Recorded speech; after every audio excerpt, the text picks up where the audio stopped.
go.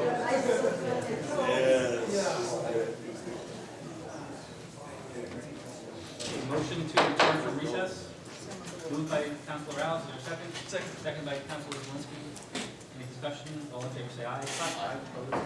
So the next item on the agenda is continuation of public hearing regarding amendment to North Smithfield zoning ordinance listed as a petition to rezone property described as Assessor's Plat 17, Lot 14, located off Eddie Downs Highway from residential suburban, RS, to business highway, BH, by applicant Illinois Realty LLC, otherwise known as Andy Subaru. And just, first of all, I just wanted to thank you for your patience. And secondly, to say that on the evening of last week, when we had a snowstorm, much to our surprise, about 5 or 6 people showed up. And so we decided to take public comment at that point. It's recorded on video. We can be happy to make it available. We didn't want to tell people who braved the elements that they had to own. So we continued it to this evening. So what I would ask is that if you would like to start things off, describe the proposal, and then we can have public comment.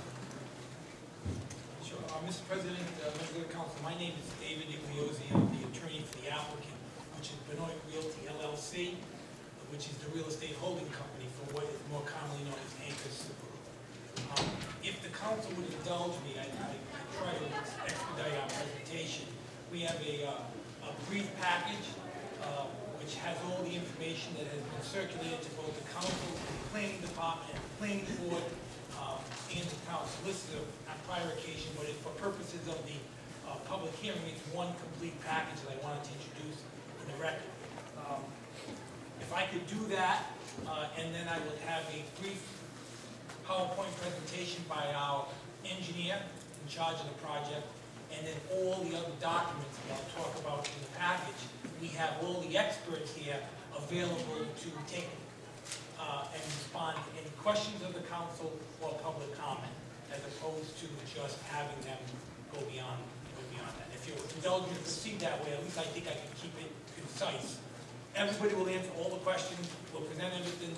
We just figured it'd be a quick way to do that if you'll allow me. So with that, I'd like to just, for the record, and I'll hand this out to the council and the town solicitor and the clerk. It's an Exhibit A, and it has 8 parts to it. And it's all information that we've already provided. May I approach the bench? Please. I have one for each council member, just so you can follow along the presentation. It's information you're probably familiar with already, but it's just information just so you understand exactly what we intend to go over. Oh, wait, I'm sorry. The information we go over tonight. Yeah, it is. At the end of the day, it's going to be very much the same. But for purposes of the record, I just wanted, because it's a public hearing, it's our obligation to present all the relevant documents and information on the record. So let me just go over what's in here, and then I'll get the presentation real quick. Exhibit A has 8 parts. The first part is actually a hard copy of the PowerPoint presentation that will be outlined by the engineer. Section 2 is an abutters agreement and site plan. As you may know, the original petition that was filed before the council is a document, a 1-page document signed by Benoit Realty asking that this particular Assessor's Plat 17 Lot 14 be changed from residential suburban to highway BH. Since the filing of that petition, we have had several meetings, input, discussions with neighbors and abutters, and we've reached certain agreements, conditions, and restrictions on that proposal as a result of those negotiations. As a result of that, Section 2 has a list of those restrictions, agreements, and conditions which will be outlined by the engineer that we're asking that our petition be amended to include those agreements, restrictions, and conditions, which limit the use. In addition to that, 2 is the map. Section 3 is the actual list of agreements, restrictions, and conditions. Number 4 is the planning report by our consulting firm. 5 is the real estate report by our real estate expert. 6 is a wildlife habitat assessment by our ecological biologist. Section 7 is the landscape plan by Diane Soul, and Section 8 is the vote of the planning board. Our obligation, as you know, is to go before the planning board and receive one, a recommendation as to the zone change, 2, a recommendation as to the consistency, and also a comment on any agreements, restrictions, or limitations. And all that information was presented to the planning board in preparation at the pre-application meeting. And for the record, if you just could admit that Exhibit A with those 8 parts, that is an appropriate request. If I may ask a question, Mr. President. Mr. Iglesias, I have a plan that is dated November 13th, and in the packet you just handed out, the plan is dated January of 2014. Yes, the plan of January 2014 is the subsequent negotiated agreement with restrictions. If you look on that plan, you see on the left-hand bottom of that plan, it says limitations, conditions, and restrictions. Yes. And you also see on that plan, which we're going to show you on the screen, you also see a buffer zone with a red lines through it. We're going to go through that plan. These were the limitations, agreements, and conditions that reduce what we're asking for based upon our negotiated agreement with at least one abutter that also took into consideration many of the abutters concerned along the back of the property of that lot.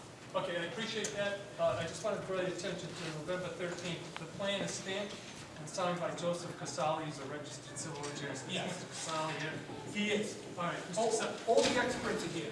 help me, my eyesight, is this stamped as Mr. Casali's signature on this one that you just handed me? It is prepared by his company. Is it stamped, Joseph? It's not stamped, but this is a proposed map that he can talk about. It's a site plan that is proposed. Thank you. That if we're asking that it be amended to reflect these. But he'll testify that this is his plan. Yeah. Absolutely. Thank you. So again, that's just the bare nuts and bolts here. What I'd like to do is actually now, with the council commission, turn the presentation over to Mr. Casali. He'll walk us right through the site from the ground up, which I'm sure will be a good way to explain the project. Not only what we propose to do, but what we're asking for and why we're asking. I hope I was clear enough, but it wasn't too long.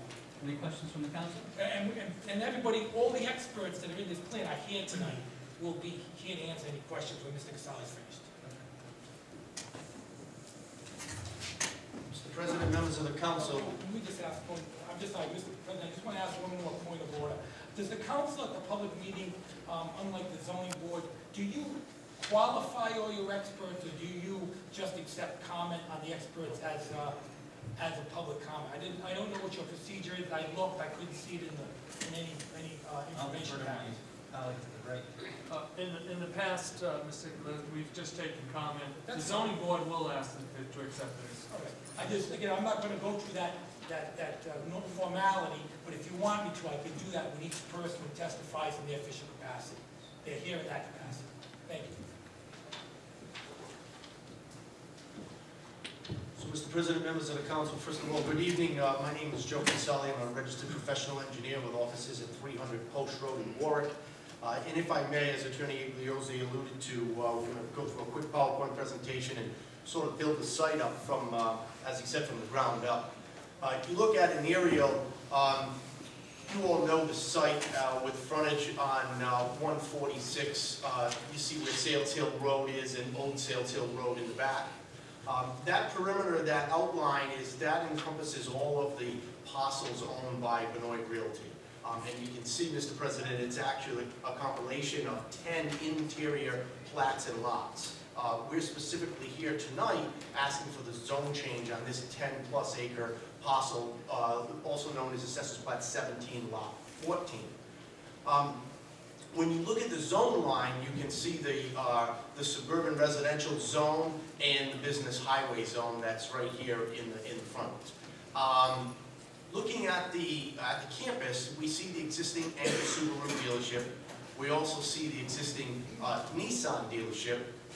And looking at the topography, you can see how the site rolls from the west down towards the east in a manner of about 60 or so feet. We have had the freshwater wetlands delineated by Natural Resource Services. Scott Rabideau is here to answer questions. You can see that there's three small pockets of wetlands. All of them are less than 3 acres and don't carry that extra jurisdictional buffer some of us are accustomed to seeing, known as the 50-foot perimeter wetland. That's the newly constructed detention pond that we recently had approved through DEM. It's been constructed, and that handles all of the stormwater runoff from the new tiered parking lot that you see under construction or have seen for the past year or so. And you can see, Mr. President, all of the water, stormwater, as it flows over the site, really goes through some box culverts under 146. So those red arrows are when you can see the path that a stormwater or a drop of water is going to take from the west or from the rear of the site as it proceeds easterly through the site. You can see that obviously there's no water in this general area. We have a couple of wells that service each of the existing buildings. And our proposal is that Anchor Subaru dealership. That's about a 2-story building. The footprint is a little bit less than 30,000 square feet, but the entire square footage of the building is a little bit less than about 34,000 square feet. That's in the architect's rendering of the type of complex that are going to be built. You can see, it's a very pretty building in terms of the face on it and some of the glass and the stone features. A lot of this is in compliance with Subaru's dealerships and what they want some of the proprietary dealerships to look like. In the green box is potential expansion. We've labeled it now at about 10 to 24,000 square feet.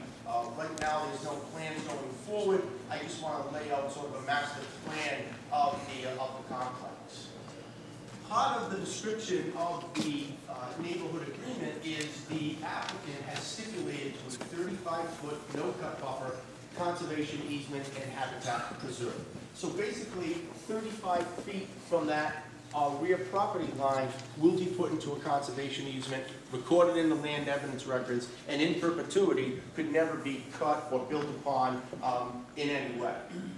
On top of that, there's an additional 25-foot buffer that we need for grading because of how steep the slope is. When we're done, Mr. President, we're going to remediate with some type of landscaping, and I'll show you some cuts and some cross sections in the coming slides.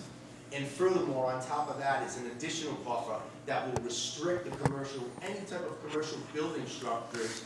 It's at a minimum of 25 feet, and you can see that it goes all the way a little bit larger than that. So in essence, the applicant is setting aside about 85 feet from his rear yard that is either going to be in a conservation easement or a landscape type easement, or will be restricted from any type of commercial building or commercial structure. When you look at the landscape plan, and I do have Diane Soul, my registered landscape architect here, you can see how thick we plan on what's called infilling the rear of that buffer.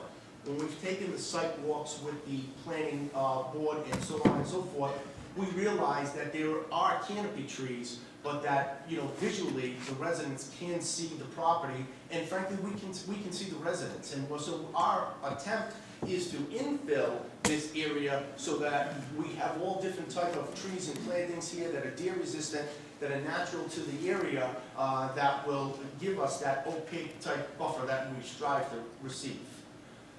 That gray area, Mr. President, that is the area where is the proposed inventory parking. And that's where we want to have some of the cars that are going to be stored for inventory purposes. Not that we are further going to restrict ourselves from traversing up easterly and westerly on Sales Hill Road. All of the customers today and in the future will enter from either the signalized intersection or the other intersection on 146. But that gray area is the area of our proposed inventory parking. If I was to take a cross-section right through that area, that's what you would see. You would see the existing residential home, and this is the existing grade. You can see how sharply it goes down. So for us to construct our building, we are cutting close to about 20 feet in here. And our goal is to not have any of the light posts or to have the top of the building ever break the existing terrain of what residents see now. So this is the first 35 feet that we talked about, which was the conservation easement. We have the additional 25-foot landscape grading easement, and then we have an additional 25 feet of no commercial structure.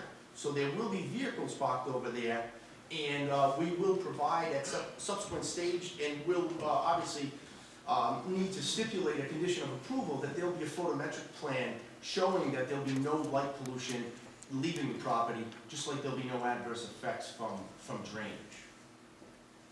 Going back to the plan, we do have a 20-foot wide gated access, which is stipulated for emergency vehicles only. We have had limited discussions with the fire chief, Mr. President, but ultimately I envision that there's going to be some type of breakaway gate for the use of emergency vehicles, fire trucks, so forth and so on. We are looking also to have some type of equipment building. The Benoits are self-performing when it comes to snow removal. So you'll see a lot of snow removal, different appurtenances that are on the site, and we'd like to house them in one building. We've left the architecture of that building really up in the air, and we've done that purposely because we'd like to have some input from the town and or the residents, whether they want that to be a green-colored metal building, or one of the thoughts was possibly making that look like a single-family home with architectural shingles and clapboard so it fits into the natural character of the area. You can see that we have a couple of parking areas. In essence, the service is going to be up in this general area and sales are going to be down in the bottom. So the building is sort of a walkout, so we can bury it into that hill a little bit. It's going to alleviate the size of it, it's going to alleviate the visibility from the residential standpoint, and it's obviously a cost savings to us. Some of the other site amenities, as you'll notice, there's different type of children's playgrounds and dog parks for the clients of Anchor Subaru. And then there's also a potential future expansion for the Nissan dealership, and a lot of this is under proprietary agreements with Nissan and Subaru mandating certain size buildings in their architectural styles. When this slide, Mr. Chairman, is just so that we wanted to show the distance from the property line to the nearest dwellings. And you can see that the distances do vary.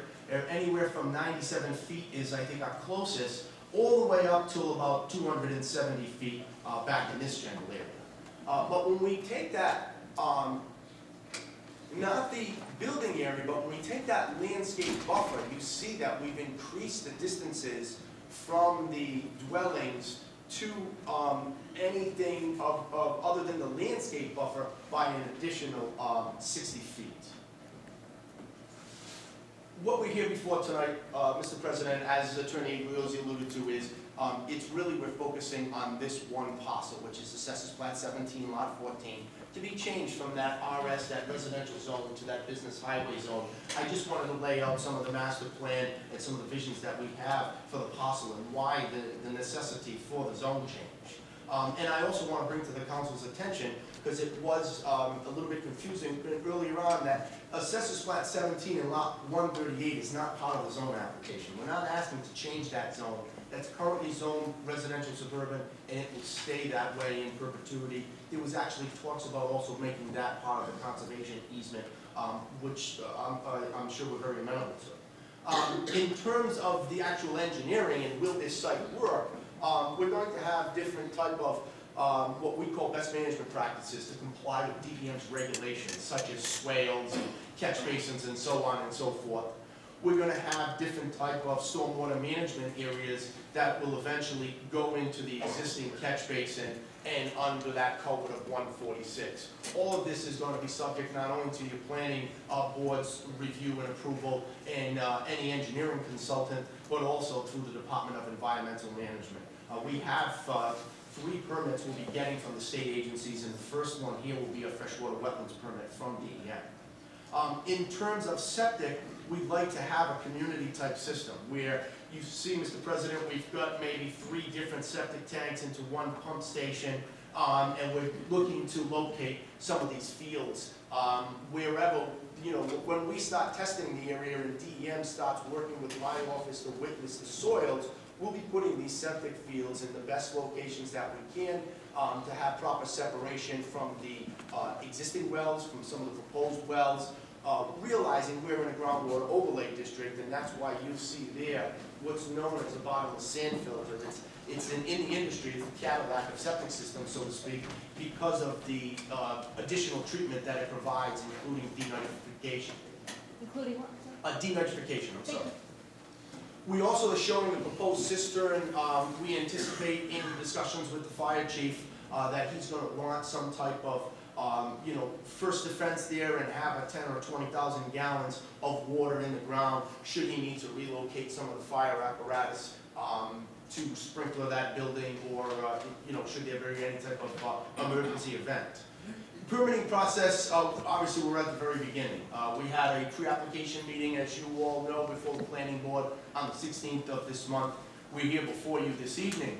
Should we proceed forward, we still have to have our master plan hearings before the planning board. We need approval from DEM for both the wetlands and for the septic. We need DOT approval for a physical alteration permit. As we talked about, we have different approvals required from both the fire department, and then we're back before the planning board a couple of times. In terms of, Mr. President, if I can just add to that, one of the elements that is not shown there is we will be before your zoning board after master plan, before DEM, to get various special use permits that we're not asking for tonight. With that, I'd be happy to answer questions from members of the council, or we can continue forward with other experts. Does anybody have any questions for Mr. Casale?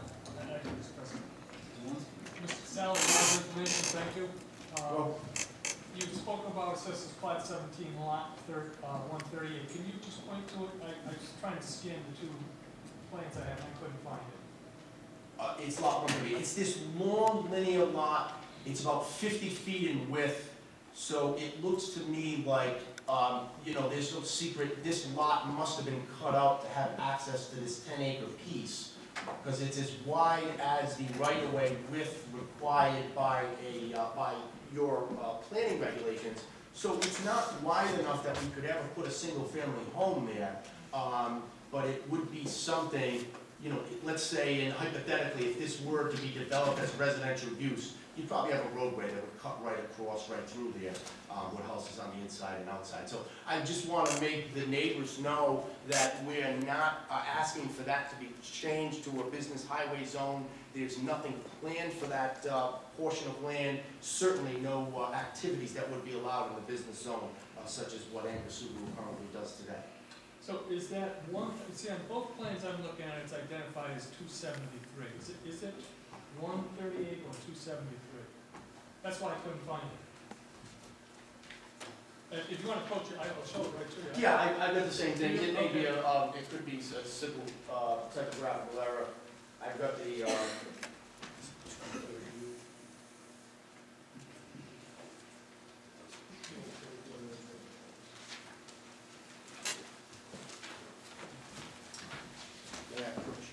Sure. Right, but it's also one of the other decisions. 273, and then also on the other side, shows 273. yeah. So is it? It is 270. Yeah, this is the class one. It must be just an error. Okay. Transfer.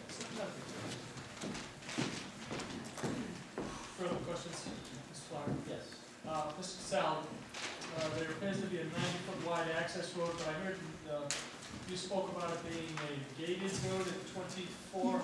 Yeah, initially when we filed the application, we had thought this was going to be a 90-foot wide access road. Yeah. Subsequent discussions with the abutters, we've not only reduced that to, again, it's whatever the chief wants. We think it's going to be around a, let me just get back here, a 25-foot wide gated road, but it's for emergency vehicles only. So we're gonna restrict that. So we will not be allowed to be taking vehicles up and through here, but we don't wanna completely cut this off. Should the chief or any other emergency personnel need to get in here.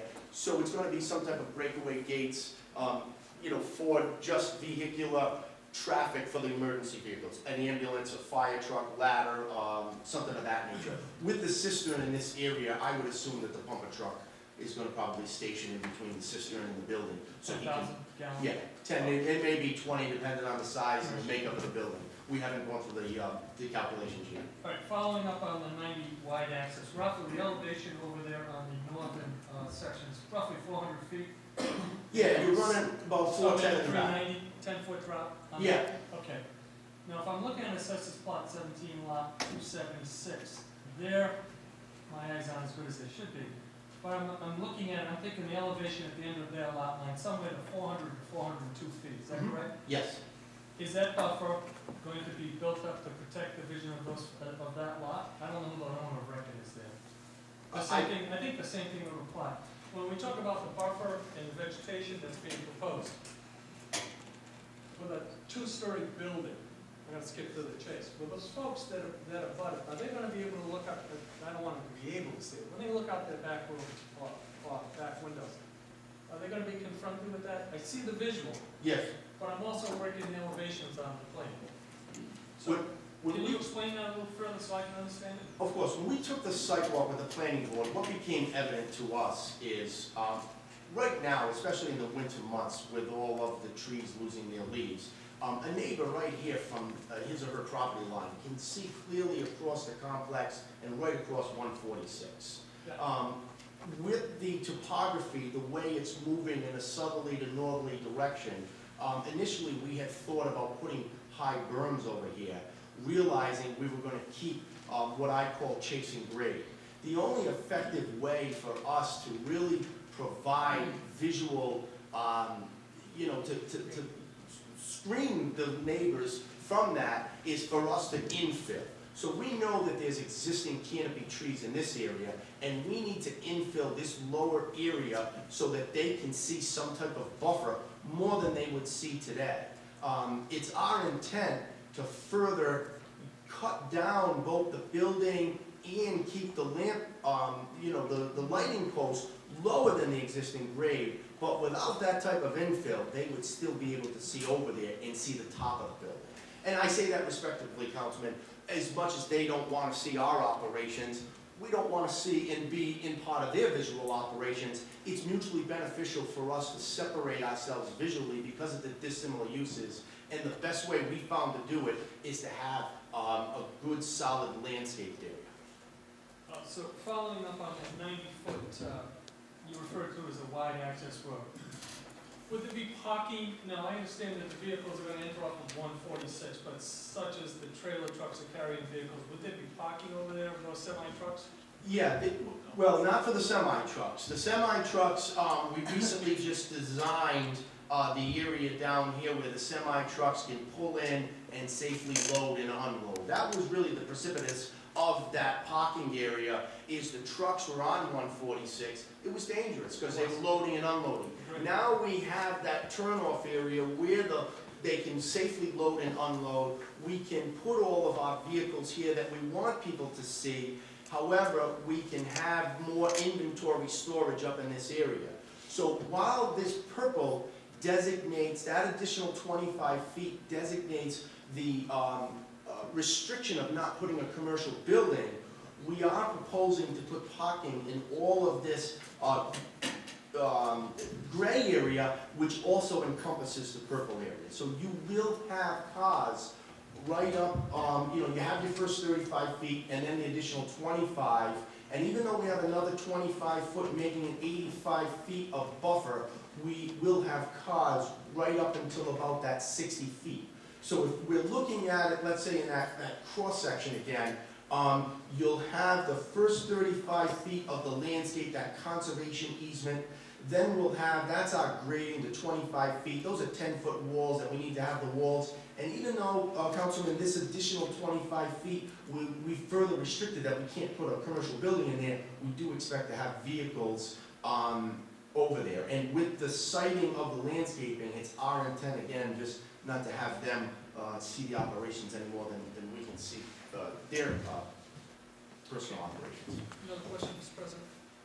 Mr. Casali, on the plan, the one that I had from this November, it shows the square footage of the proposed 215 by 150. That's 20 square feet. That's showing the footplate of about, yeah, and now that this is multiple stories, so, let me see if I can get back to that elevation. So while the footplate or the footprint of this entire building is less than 30,000, or right at 30,000 square feet, there is a second story. And I do have, there's some better visuals we have at the end of the presentation to better show you some of the building. If you'll just remiss and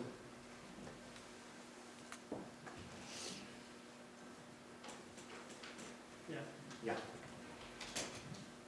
So you can see that the building, this is the front view that you'd be able to see from 146. These are the current terraced parking lots, and that too. So, and you can see how part of the building will be sunk below grade.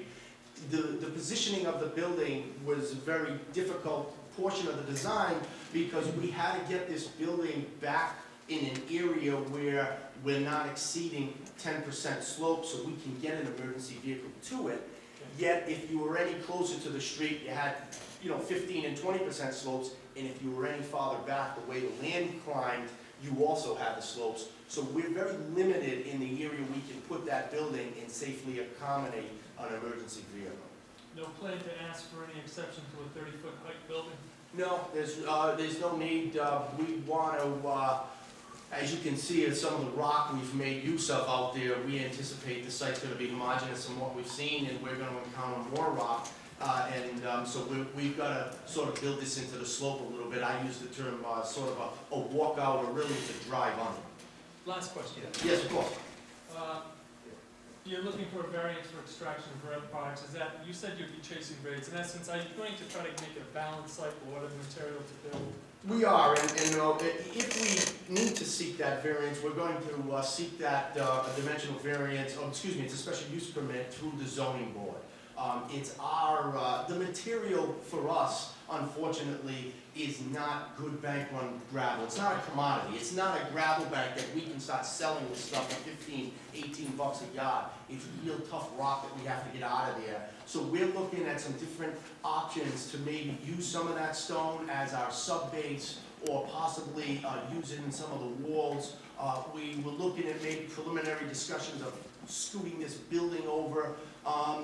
Should we receive zone change, one of the next steps we're going to take as a design team is I'm going to get some drill rigs up there and see exactly what that ledge profile is, because some of the cuts are in essence in excess of 12, 14, and even 18 to 19 feet. Thank you. Any other questions from the council? So what is your proposed next part of the presentation? Mr. President, members of the council, I just want to draw your attention, in the packet that I provided to you, if you go to section 3 of that packet, just so we can put this all in context for you. Because, section 3, this is a draft amendment to the ordinance that we're asking the council for consideration tonight. And this incorporates the restrictions, easements, and, the restrictions, conditions, and limitations that were agreed to with the abutters, or at least one abutter, but also took into consideration several other abutters while we did that. This is along with the map view, which is section 2. So you had the original petition, but I know there was some questions by one councilman just now about a particular variance. Those issues regarding variances, we had some preliminary lists of I would say 4, 5, 6, maybe 7 more special use permits or variances that they need or may need to go before the zoning board. And originally, we had thought about providing them at a request at this application, but we put that aside and just stuck with the original zone change, with the uses that are allowed in the automotive categories in a BH zone, along with all the limitations, conditions, and restrictions that you see 1 through 5 on that page. So that's essentially a draft ordinance that reflects what we propose tonight as our petition as amended. Our petition as amended. So the next step would really be, that's really a ground up look at it. Because you've accepted Exhibit A, which includes the expert reports on our real estate, our planner, our landscape architect, they're here. But, unless you have a specific, if you have specific questions for them, they're here for that. We made sure they're here, but I really think, unless the board wants to hear from either the CEO of the company, because they feel that they want to hear about his plans, or you actually want a full presentation by those other experts, you've got the perspective. As you know, we have a long way to go. Even if you were to grant this zone change, we're still at ground floor, at master plan, zoning board, preliminary plan, final plan, all of which takes much more higher levels of engineering and zoning approval with regard to the legal aspects of this project. But obviously, we don't even get off step 1 without the consideration of this council, which takes 2 readings, as you well know. So we're able to do it either way you want it. If you want to ask questions of the experts, if you want to hear something specifically from someone, otherwise, we're not at the neighbors yet. I'm focusing on a team presentation. I'm trying to be expeditious, as opposed to put them all on to say what's in the report. I appreciate that. So I guess I'm offering whichever approach you want to take at this point in time. Is there anybody who would have specific questions of some of the consultants that are here this evening that would like to ask those now, or perhaps we could hear from Mr. Benoit if there aren't any pressing I have a questions? question, Mr. Iglesias. Yes, sir. Petition as amended, this was section 2, section 3 Yeah. of the presentation. Solicitor Lombardi, if there was a zoning change granted, a stipulation of a sunset clause, a certain amount of time to have this development built as presented so that it doesn't languish out there in perpetuity for some other use, that could be incorporated into a zoning change? Yes. Solicitor Lombardi? Yes. Okay. And the reason why I say it so specifically, at the beginning of my proposed draft amendment, the section of the statute that I cite, 4524, and the subsequent sections, as well as your local ordinance provision, which is in section 13 of your code of ordinances, specifically authorizes both by state and local ordinance that the council can impose any condition, limitation, or restriction on a proposed zone change that you deem fit in your total discretion. So a sunset clause is still within that category. Do I hear from Mr. Benoit? Is that right? Unless there's any other questions for the consultants, then we'd love to hear from Mr. Benoit. Welcome. Good evening, thank you. I didn't really realize I was going to be up here speaking, so, first off, I'd just like to say thank you, for the opportunity. My intent here is to do the job right, do it in such a way that people will look at the project when it's done and say, you know what, that was a job well done. I've tried along this process and will continue to do so. Work with abutting neighbors, town officials, anybody that brings input to this project or has thoughts or ideas on what we can do or not do. I'm kind of keeping an open mind in this whole project. I mean, like Joe said nicely, I don't want to impede on them any more than they want to impede on me, I'm looking to be there 20 years. I have, from my manufacturers, both manufacturers, I have demands that they're putting on me for facility design and size, and, there's competition coming, there's a new Subaru building getting built down on Route 1, I need to get up to snuff. My buildings are old and small, and, we're at just shy of 100 now, but almost 100 employees. I'm expecting probably somewhere between 50 and 100 additional employees with this project, certainly by the time the Nissan expansion comes. you know, it's fun, you know, we got a lot of family members there, you know, 90 some odd % of all the people that are employed by us are Rhode Islanders.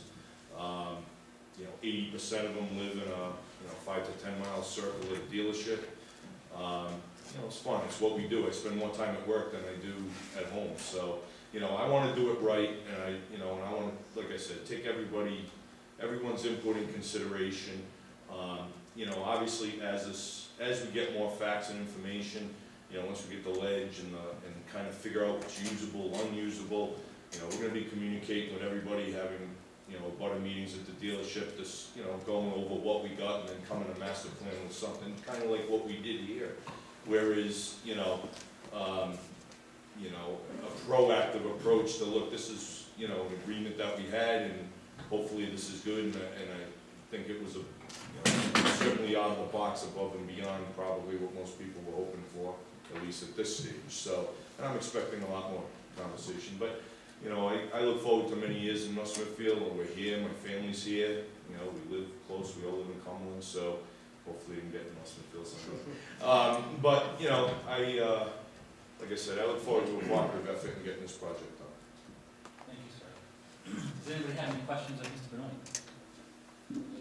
I just want to say, I think you've done a great job with what you've done lately. I've gone by every day and watched the improvements over the years, and you run a class act, so I like what I see here, but I just want to tell you that. Appreciate it. Thank you, it means a lot. Okay, so at this point, is it safe to say that you presented the package, and that we have consultants here as well to answer questions that may arise during the public hearing? I would like to offer the town planner an opportunity, if there's anything that you wanted to add to what we've heard, or just from your perspective, anything from the town?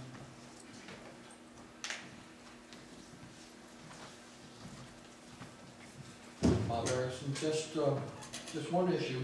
As you know, the planning board has found this unanimously consistent with the comprehensive plan.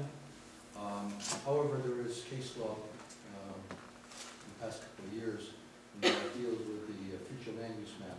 Technically, we don't have a future land use map, it's just called a land use map. But we will probably change that map in parallel with this. It can either lead or lag. It's a small technicality. And beyond that, it's been a pleasure working with the team, and I particularly like to point out that Diane Soul's work in the buffer is going to be the key to making this work, and she has an excellent reputation throughout the state. I see her on everybody's team. So I think, Bob Benoit has assembled the best possible team you could get, and I think you can see how much thought is going into it. My only concern is the cut and fill. How much is going to work with? The what, I'm sorry? The cut and fill. Thank you. But it's too early to actually do the detailed calculations. I've expressed some thoughts about how to modify the buffer slightly, but in general, I think this is the direction that they need to go. And I think they've put a lot of thought into this. And if it comes out in a better way than I would have imagined, in this case it did, in the design, then I know they put their best efforts into it. Bob, could you just quickly review the timetable from your perspective? Do you see it in terms of the approvals that are needed, when if things were to go carry forward, when we would be seeing activity on the site? But I think they are interested in starting construction in the fall.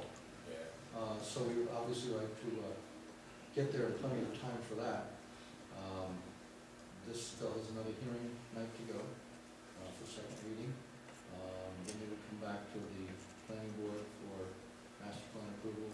They go to the zoning board for whatever they decide they need for. I'd also like to point out on the earth removal. When we changed the zoning at the last minute to allow earth removal in no district, it used to be just manufactured. in manufacturing, you needed a special permit, special use permit. That special use permit got kept in there. So there was some confusion about whether you need a use variance, which you do, or you need a special use permit. You probably need both, since they're both still in there, so you could do it at the same time. Okay. Any questions for Bob? First question, Mr. Erickson, again, I'm always gonna blame my eyes for this, but this is gonna be section 17 site plan review. How is the planning board going to review the master plan? Is it gonna be a major development? This is gonna be a major land development. Okay, so, It is now. yeah, okay, just wanna make sure. So then on the plans, to your knowledge, are there any historic cemeteries out there No. or anything? None? Okay, thanks. Thank you. Thanks, Bob. So unless there's any further questions from the council, this seems like an appropriate time to entertain public comment. If anybody would like to ask any questions, just please identify yourself. Mr. President, members of the council, my name is Mark Krieger. I'm an attorney.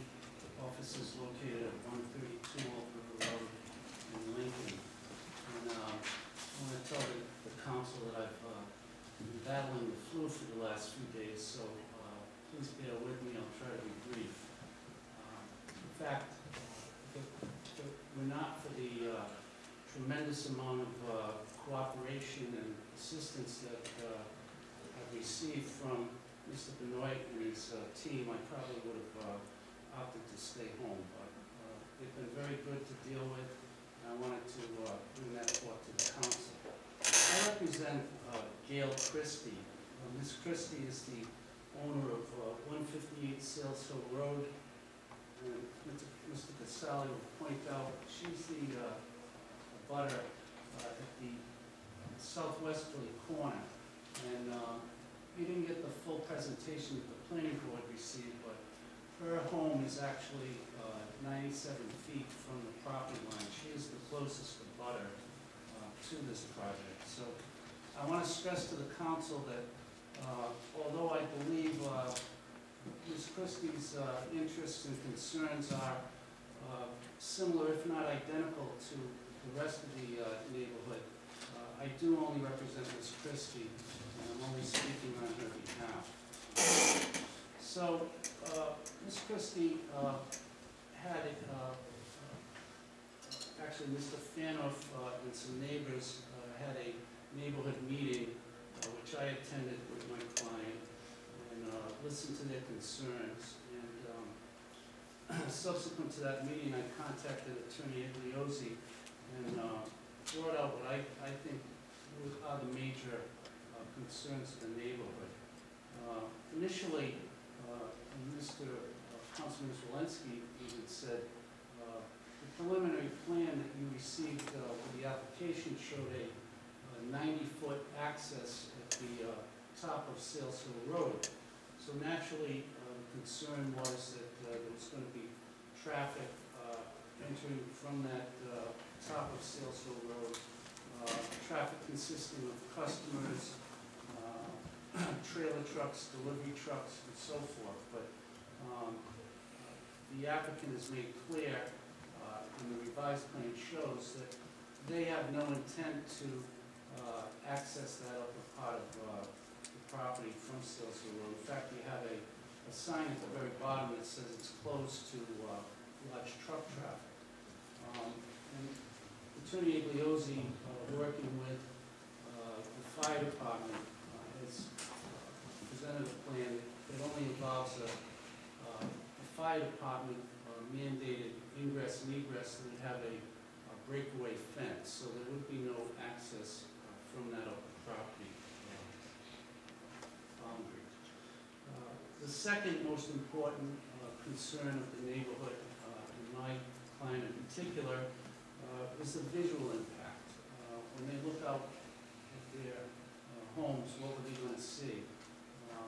And I think, even though you didn't get the benefit of the full presentation, I think that Mr. Benoit's team has gone a long way to address this, both through the grading of the property with the retaining wall and the landscape plan that's drawn up by Diane Soul who Mr. Erickson alluded to, and I would also say, had the pleasure of knowing her work and actually using her for clients throughout my practice, and she's one of the very best, if not the best in the state, and we're very confident that her plan will, in fact, be a very good buffer for the neighborhood. She's come up with plantings that are deer resistant so that they don't plant a row of arborvitaes that lasts for a season and then are eaten by the deer. More importantly, Mr. Benoit has agreed to meet with the neighbors on an individual basis to design, to have input with the landscape architect as to the buffer between the properties. So, again, I don't want to overemphasize this, but I've been practicing for 33 years. I've mostly represented developers. I've appeared before most towns in northern Rhode Island throughout the state. I was the Lincoln Town Solicitor for 7 years, representing the council and the various boards. And I just haven't seen the degree of cooperation from the developer, the degree of involvement with the neighbors that I've seen in this plan. I think we're very lucky to have a corporate citizen of your town, Mr. Benoit, and I hope you'll encourage his business. The other aspects that we're concerned and that I think have been addressed is the lighting system.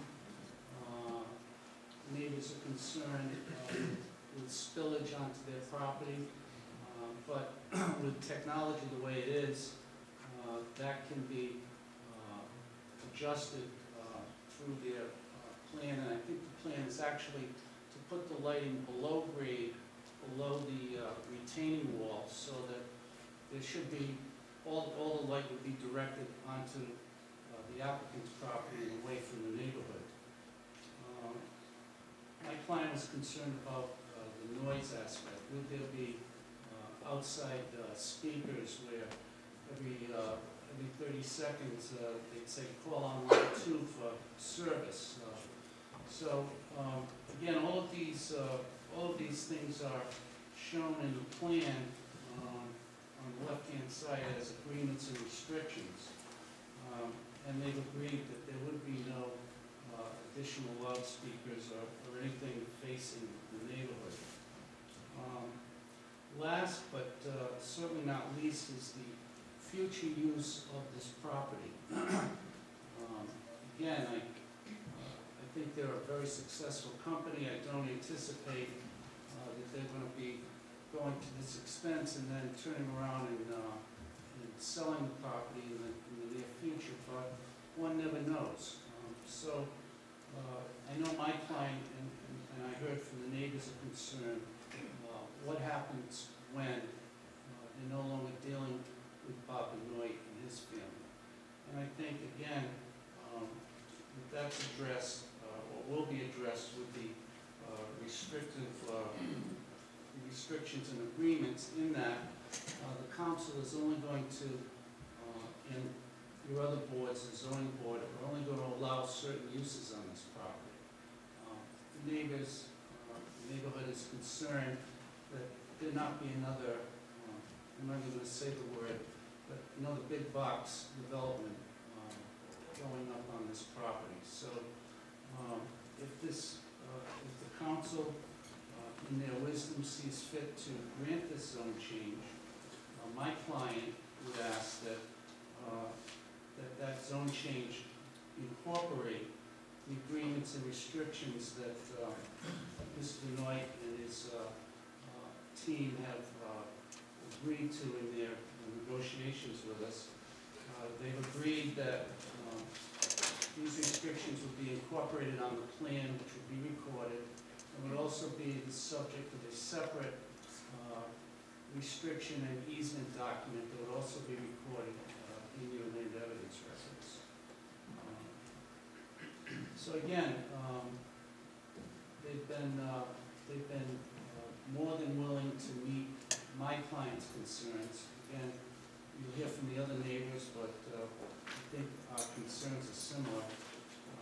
Mr. Benoit has also personally expressed to me and the other neighbors that this is not just a one and done thing. He's not just being agreeable till he leaves this meeting.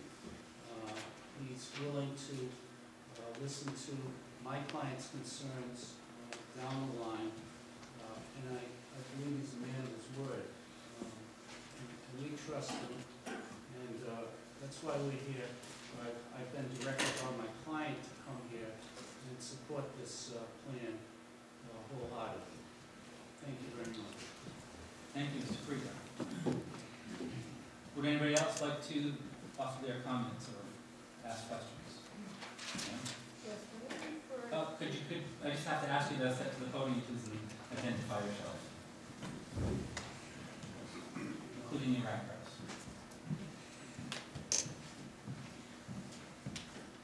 My name is Suzanne Poisson, and I live at 80 Sales Hill Road. And I was just wondering, when the engineer pointed out to the street, Old Sales Hill Road, I was just wondering if he meant, is that Sales Hill Road, or is there another paper street in between? Go back to the first, it was my understanding that Sales Hill Road runs easterly and westerly, and Old Sales Hill Road will run in a north and south direction. Let me just get back to the first. Yeah, so we have Sales Hill Road and then Old Sales Hill Road. But that's Sales Hill Road. Then Sales Hill Road. Old Sales Hill is on the left-hand side as you go up the hill. At the top of the hill, it's iron line, Yeah, that's straight. iron line. It turns. There's no addition. May I ask, Mr. Boyce, may I ask a question? Could you ask Mr. Casale to identify your property? Where are you? I'm down, yeah, I'm in that area. Okay. Thank you. I just want to get a feel for where everybody's from. Thank you. Anybody else? Sir?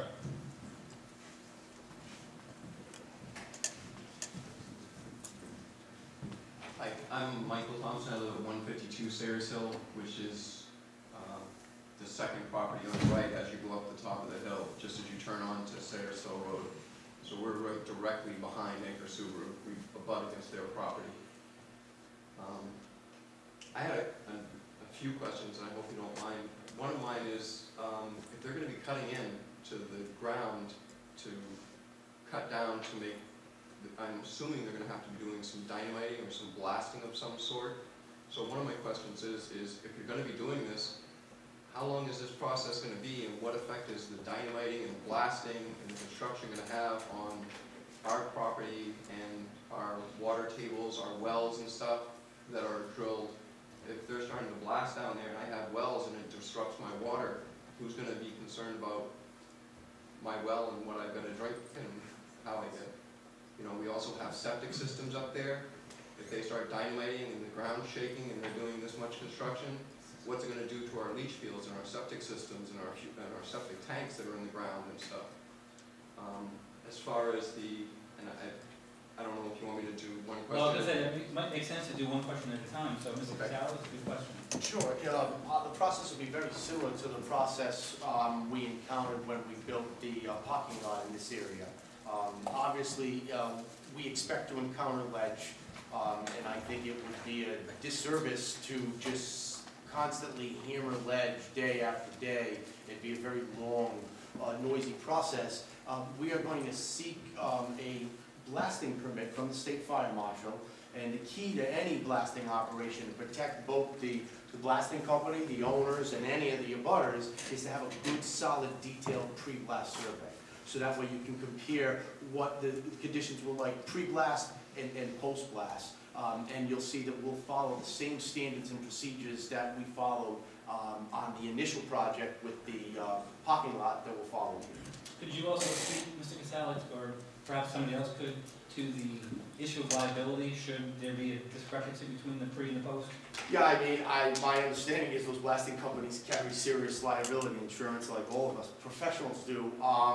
But that's the eminent purpose of that pre-blast survey, is to document, and it's in everyone's best interest that they document the well conditions, the septic conditions, the foundations, the cracking in the houses, the roadways, so on and so forth. So when a blasting operation does happen, there's not the constant bickering and frivolous lawsuits going back and forth. I don't believe that there was one issue in the amount of blasting that we had done initially, at least not one that I'm concerned with, and they want to say there was over a dozen events.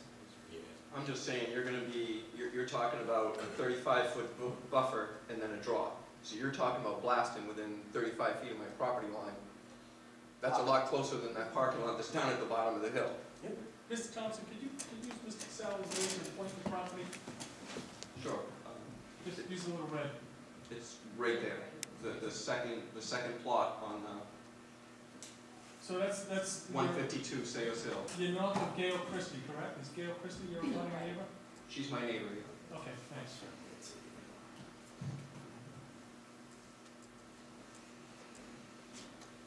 So with the second dwelling, we're 176 feet from the property line, correct. and then the additional 35. But going back to the one where you're at the cutoff section, where you had the drop and the berm and stuff. The landscape. That one.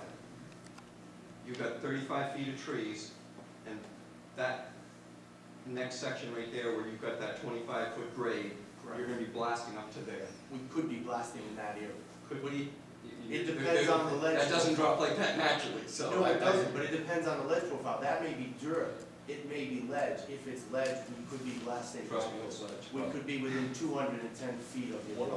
One of the discussions too, Joe, was if the ledge comes right to the edge there, we'll probably be off of that to the 25 feet. Like we would use, you know. Base of the ledge is our wall. Yeah, we use that as the, you know, so we'd come further away from it.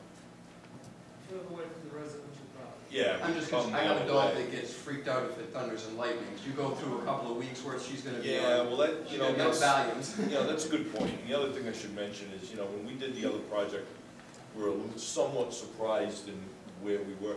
That ain't gonna happen this time. We're gonna do complete ledge surveys, and we're gonna hire a company that has the ability to do it quickly and efficiently. It's not gonna drag on like. Well, that was my other concern. I mean, if they're gonna be blasting, I mean, we have family that comes to visit during summer months. We have, I mean, all of us do in this area and stuff, you know, there's people who have in-ground pools up in that area.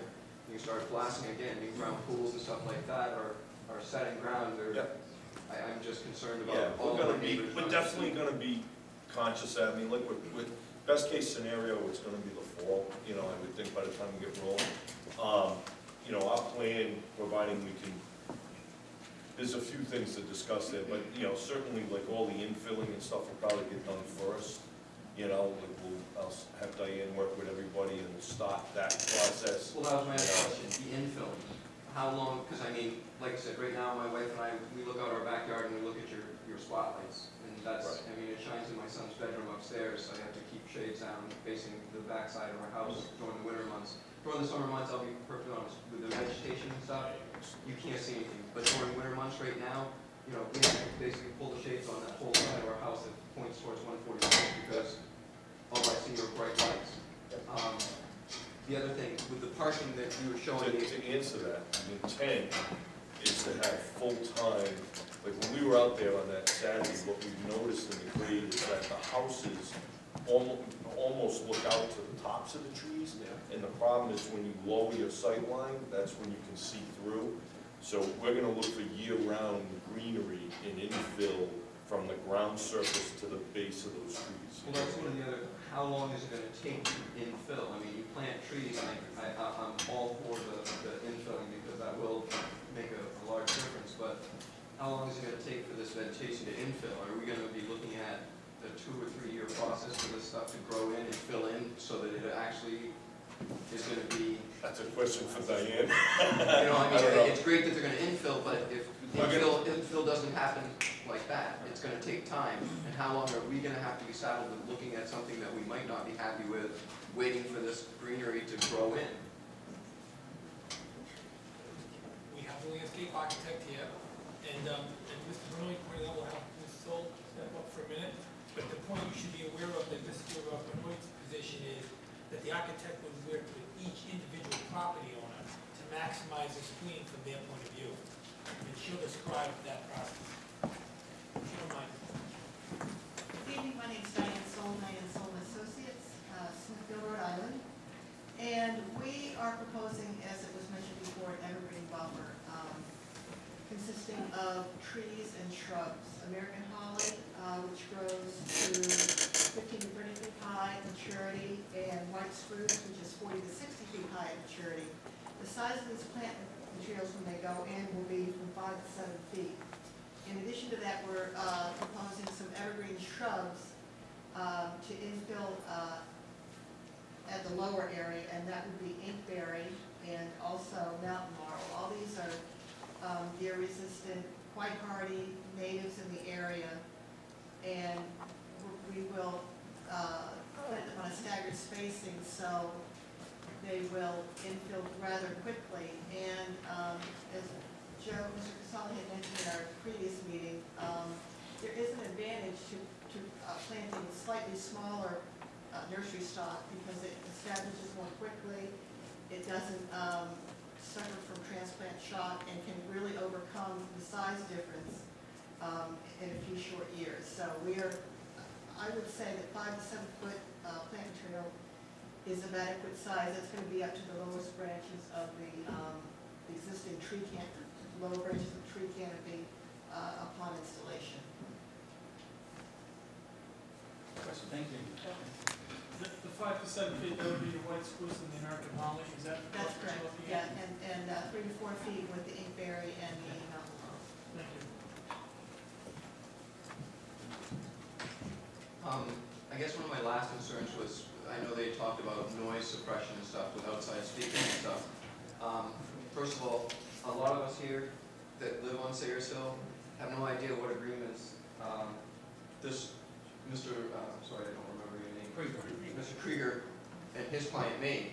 So he's talking about all these concessions and agreements and stuff like that. I don't think any of us know what any of those are, because they weren't discussed with us or were gone over with us. We had a couple of neighborhood meetings, did you attend those? I did attend a couple of them, but I didn't understand, I didn't hear any clear definition of what you spoke about that you made agreements with Benoit. So that was something I guess I missed out on. So May I ask a question? Maybe it's possible, that for the continuation of this, that information could be available for other folks? Is that something that is? Absolutely.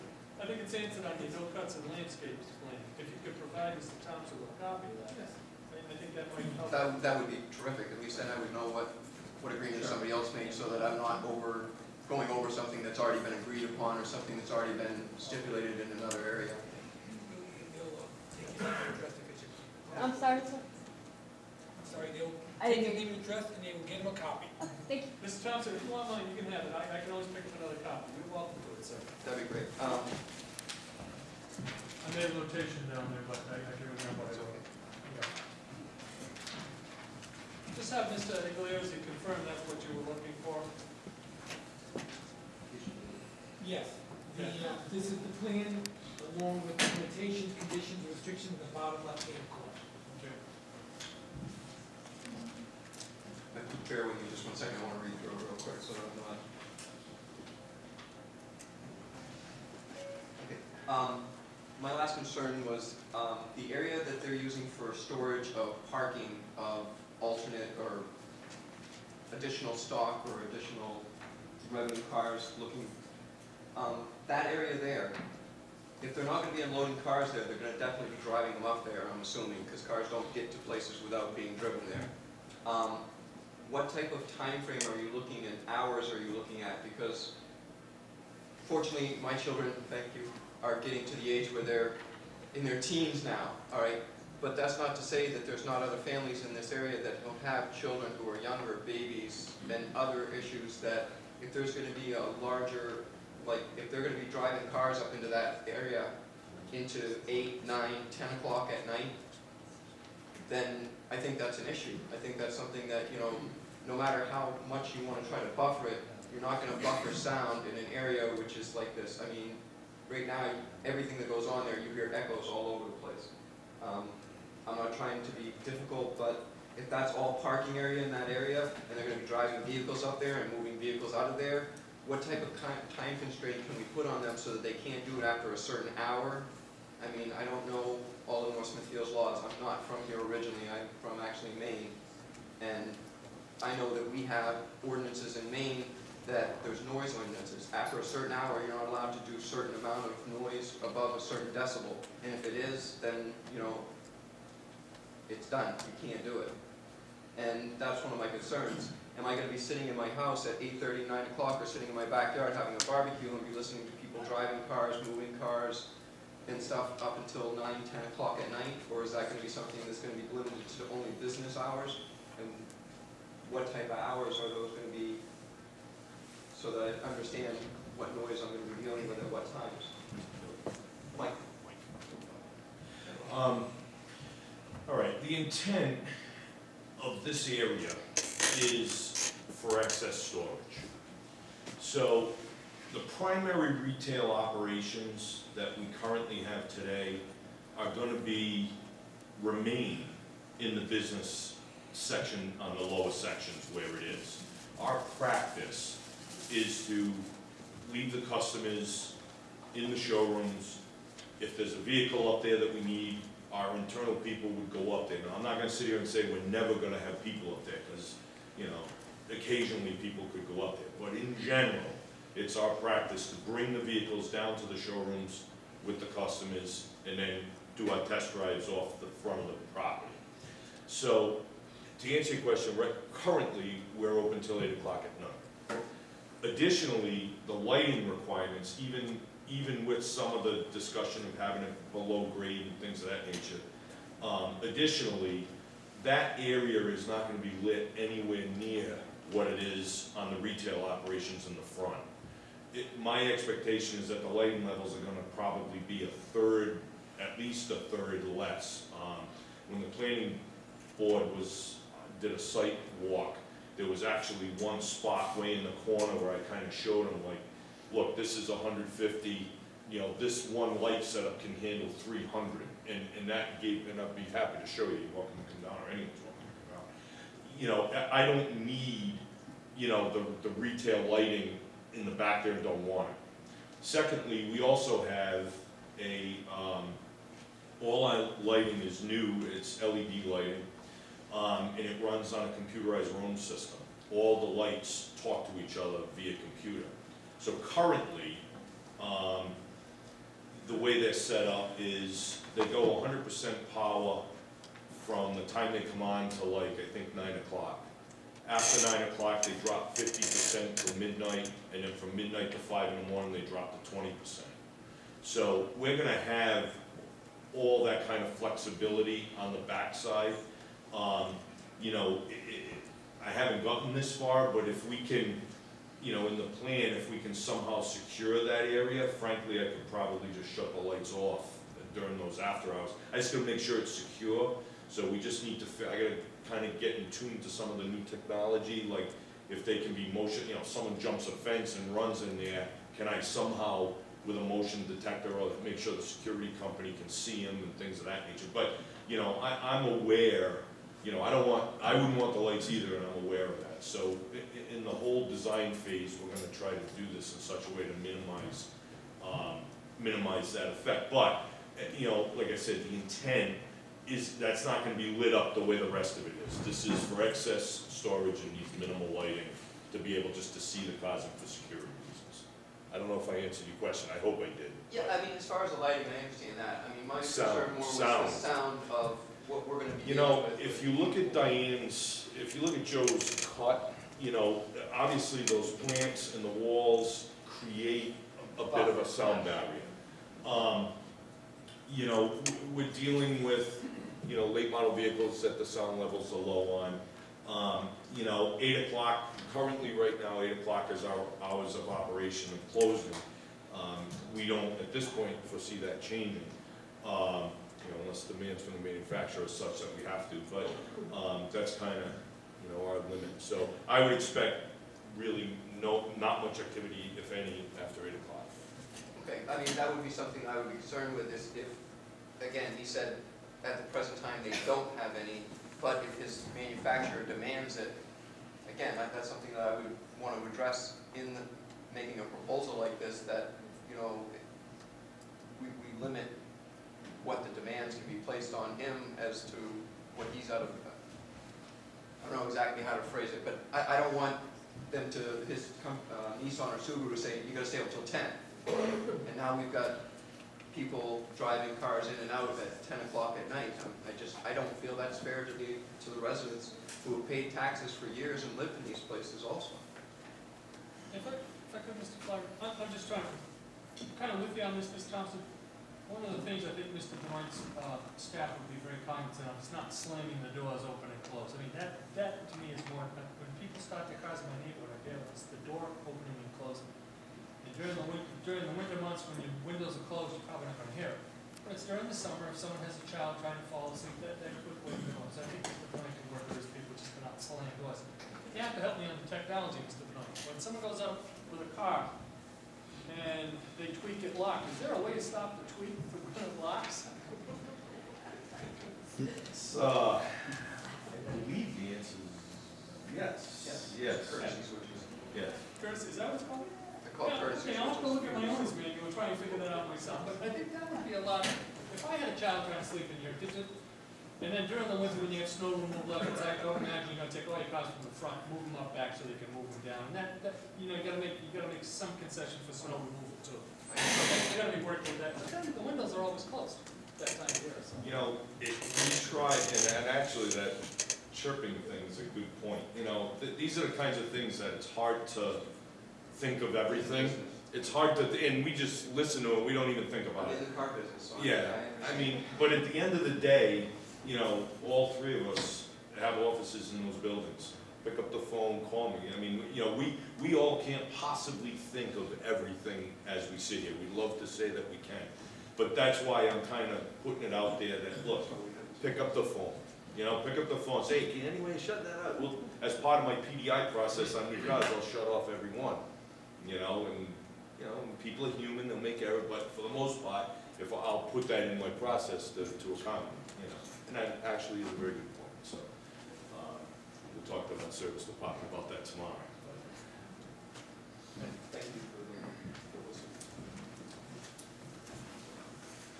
Those were the major of my concerns. That's pretty much it. I mean, he's addressed them fairly. I mean, again, like I said, this is something that I know a lot of my neighbors have voiced to me, and I've heard from a number of them. I wish a lot more of them would have showed up tonight that didn't show up to have something to say. I'm not opposed to progress. I don't want anybody to ever think that. It's just, we moved to the area in North Smithfield for a reason. I lived in Woonsocket for 11 years in a two-family house behind two apartment buildings with a common driveway and had 35 feet worth of concrete as a backyard for my boys to play in. I moved there because I wanted somewhere for them to be able to feel like I felt growing up in Maine, with trees, with deer. I have pictures on my phone of having 9 deer standing in my backyard, drinking out of my swimming pool, while I was having my coffee on the deck, all right? That's what I want to be able to do, and I want to be able to continue doing that if it's possible with his plan, all right? I'm not so sure that's going to be possible. That's my opinion only, and that's my beliefs. I've been around for a while. I was in the military for a number of years. I've moved. I've been in a lot of different areas that have been built up, changed over, and I've just seen a lot of the environmental impact of that. And being from northern Maine, environment is important to me. I'm from northern Maine where there's nothing but trees and potato farms. We don't build buildings, we build cottages. We don't do things extravagant, we do things small, and we just deal with it as it is, and that's what we're happy with. I moved here because of my wife, and that's where she's from, and this is where I ended up because of that. Like I said, moving out of Woonsocket to North Smithfield was the closest I could get to being back in that environment. I love where I live now. It's a great neighborhood. It's a beautiful area. There's a lot of nature, like I said, deer, turkeys, everything I get in my yard, and I love it. I just want to be able to continue loving it and be happy living there. Thank you. Thank you, Mr. Thompson. Is there anybody else that would like to step forward and express an answer?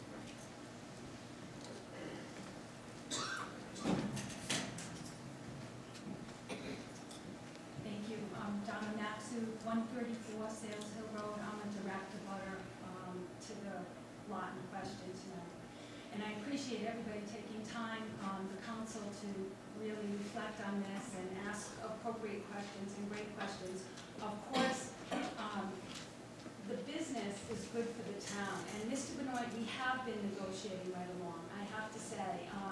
And a lot of those restrictions came to be because of our discussions. However, I have one plea, I want to make it brief, that we increase that conservation easement to 100 feet. The 35 feet is just not enough in my opinion. We are very concerned about blasting. We'd like to maintain the wildlife. And, you know, we are concerned about property value and our quality of life there, as you could imagine. I've been there since 1986. Didn't anticipate them selling cars in my backyard. So I'm looking to protect that. I'm grateful for the landscape architecture and the increasing of that barrier.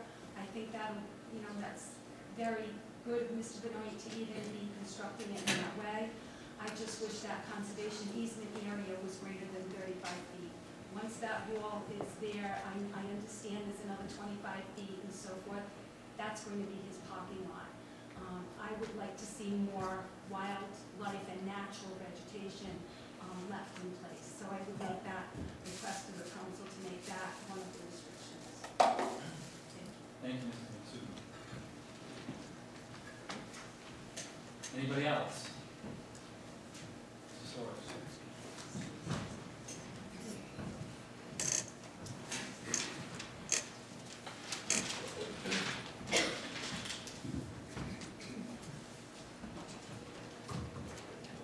Paul Soares, 171 Sales Hill Road. I was here in a snowstorm last Tuesday, and I just want to reiterate some of the things I said, listening to the neighbors that did make it here this evening. I have to agree that I don't think 35 feet buffer is enough for a couple of reasons. One is for the privacy, also the noise, and there was some talk at the planning board meeting, someone from the organization here mentioned the wildlife corridor. And as I mentioned Tuesday night, and I want to say it again, 35 feet is not enough for a wildlife corridor. There's a lot of land there, and I think Mr. Benoit might be amenable to increasing that 35 feet to somewhere near 165, 80. If you look at the side view with the cut, the stone wall, could you possibly put that up there? Yeah. Okay, talking about a 35-foot buffer of no cut conservation zone, and then another 25-foot buffer. But you're actually not getting another 25-foot buffer. The way that wall starts, it starts maybe 5 or 6 feet past 35. So I think that you should go at least that full 25 foot and then stop the wall, and then you'd have at least a 60-foot buffer. Somebody mentioned 100, yeah, sure, that would be even better. But again, I don't think that giving up another 15 or 20 feet could be that much of a detriment to the business. And I think it would be a big benefit to alleviate noise, the visual effect, and offer a better wildlife corridor for the deer. There's a lot of deer that run through that property right now. I've walked the property, there's a well-worn deer path, and they're going to be displaced because it's down further than that first 60 feet. They'll adapt, but a 35-foot buffer might not be enough for them to adapt. They run parallel with Sales Hill and 146. I did have this discussion with Mr. Benoit, and he seemed to be thinking about it. I don't know if he's made a decision, perhaps we could ask, but I'd like to see at least 65 feet before the cut. I think that would be beneficial to everyone, and I think it's reasonable. Thank you, Mrs. Solis. Anybody else?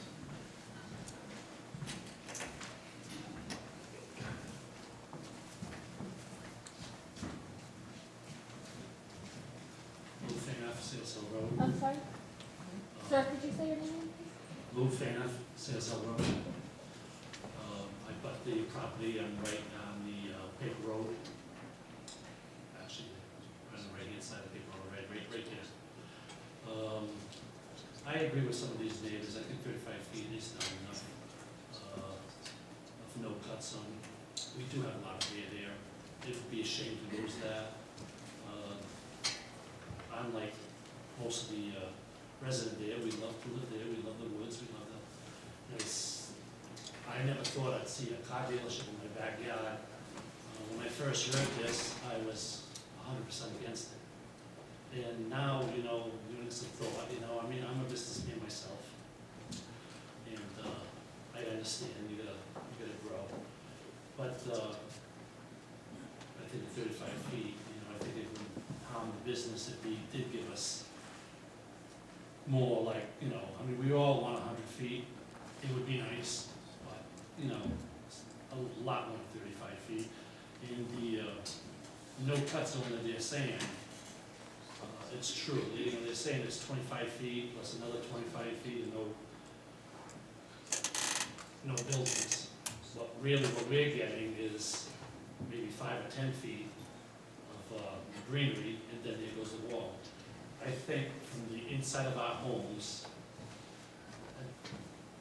looking outside our backyards, we are going to see this new building. We're going to see a lot of the car dealership. We're going to see a lot of lighting. Because we're not at ground level. We're in our homes looking outside. I think the project needs a berm with the greenery climbing the berm, on top of the berm. Now, if it was an 8-foot berm, now you put these trees up there, now we're gonna be at a height where we might not see that. And, that's what I'm afraid of, is the lighting.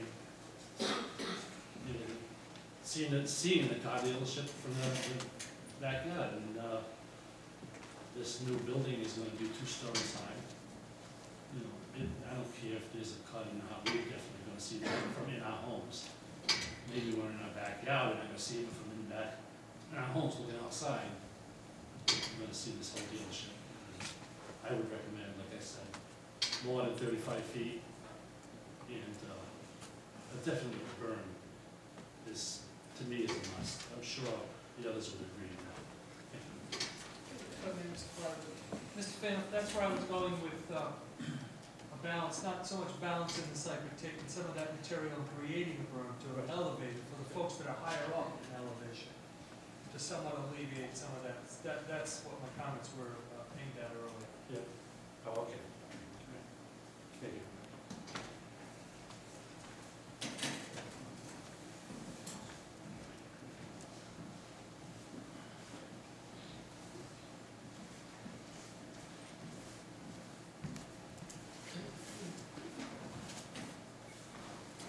My name is Patrick Mario, 77 Sales Hill Road. I do not abut the property. I have 2 questions. One, I'm not even sure if any of the experts have looked into this. Property value. To change this area, is that going to in any way affect my property value? No one's looked into that. Yeah, we can answer. We figured you'd answer. No, that's why I gave it one at a time. Okay. Is it going to affect my property value?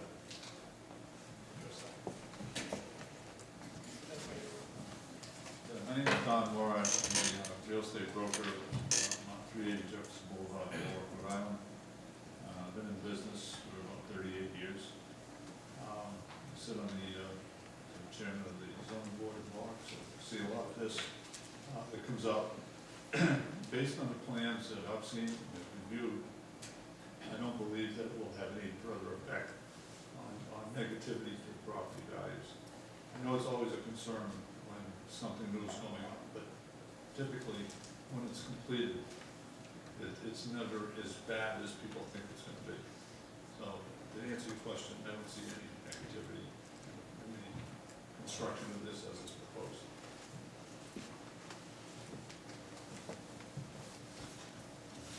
And only because I wasn't part of any type of negotiation the first time I see this, that paper street or whatever it's called there, is that part of the agreement that it's never going to be used, that more traffic won't flow onto Sales Hill Road?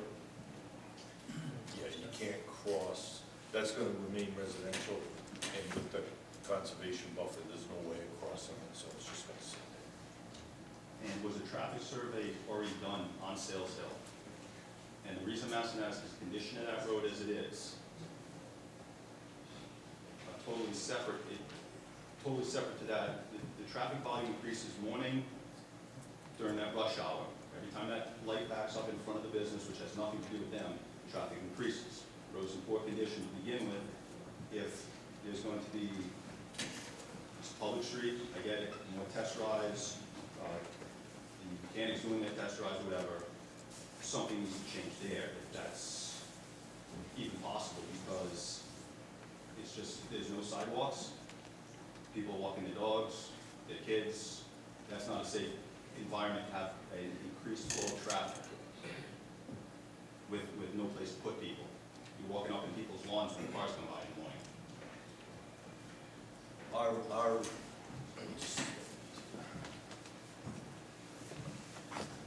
Two things. One, obviously the Sales Hill there's gonna be no access in and out of there for operators, first one. Secondly, there was some discussion with the neighbors where we even recognized that at peak times, off the red light, where right now we're accessing in and out of, in front of the Nissan dealership, you know what I'm saying? So you get a couple of cars deep there, and now it's like this mess. I don't have all the answers to that, but what we are proposing and looking at, I have a traffic engineer, we're gonna be looking, part of why some of this additional parking needs to happen is we have to do long, winding driveways to get to where I gotta go, but we're additionally, ingress and egress on the property is a big issue. So what we're, kind of kicking around was we have to utilize the back side of that Nissan building to some degree for an exit, to kind of get it off the light. The one's right there. So like where the cars are right behind it, right there, maybe just to get it a few deep off the red light, so that if you get 3 or 4 cars there, you don't have my people trying to get out and everyone trying to get out. So, we realize it's got to, I can't go all the way up the hill, no one will let me, but the reality is, if I could gain another 3 or 4 car lanes off the back of that. So, again, I don't have all the answers today, but I know we are going to be talking with traffic engineers, and we got to go to DOT and whatnot to get approvals during the master plan process, but that's going to be all part of our discussion in how can we make this easier in and out to not impede, to not make that section right there worse. That part wasn't my concern. Sales Hill Road from the top of the hill down to the Rod Gun Club. Yeah. That flow of traffic. That's what I was asking, is that going to dramatically increase? No, Several reasons. Humans are humans, so I always preface this, but it's our policy, we tell our employees not to go that way. We know they do, but we tell them not to go there. So our test drives and all the mechanics and whatnot, we tell them, use the highways, get off 295, come on back. So I'm not gonna sit here and lie to you and say it never happened, it happens. But when we get the phone calls, we respond, we pull the employee in and say, look, it's not our policy to have you in the back neighborhoods, stay out on the highways. So I only ask, I can't, I'll just have to say to everybody, I can't fix what I don't know. If they're up there, call me, and I'll, do what I gotta do to stop it. But we're not looking to increase anything back there. I don't want anybody back there. In Mr. Benoit's defense, about 2 years ago, I stopped in his dealership to take the car out, and I wanted to go right, and the salesperson says, no, we don't go into the residential areas. So in his defense, his people could do that. No, it's a public street, anybody can drive there. My concern was there's no sidewalks. If there's going to be more, which they're legally right to do, and I understand that, I don't have an issue with that. But there's no sidewalks, the condition of that road is poor to begin with. And if you're walking your dog, walking with your child, just walking, and you've got 6, 7 cars coming by, now you got one coming the other way, it's a tight road, you got no place to go, you're jumping in somebody's front lawn so you don't get hit. I'm not saying they don't have a right to be on the road, that wasn't what I was saying. No, Patrick, Patrick, I didn't catch your last name, what is it? Murray. Murray. I agree with you 100%. And quite honestly, when they do a traffic report, I'm going to take a look at it, because I've seen traffic reports submitted to this town, which were done a day after a snowstorm, and windrows of snow were blocking any possible safe walking area. So the planning board will look at this very thoroughly, and yeah, there is no delineated safe passage up there at all. And you take the type of weather, people walk their dogs, they walk, school buses and whatnot, this is all going to happen. But to get back to what I was saying, I was kind of chuckling because I do remember the salesperson saying, "Don't go right." And I wanted to have it on the highway anyway, and he told me to slow down. But no, I'm trying to bring a little levity to this. This will be scrutinized.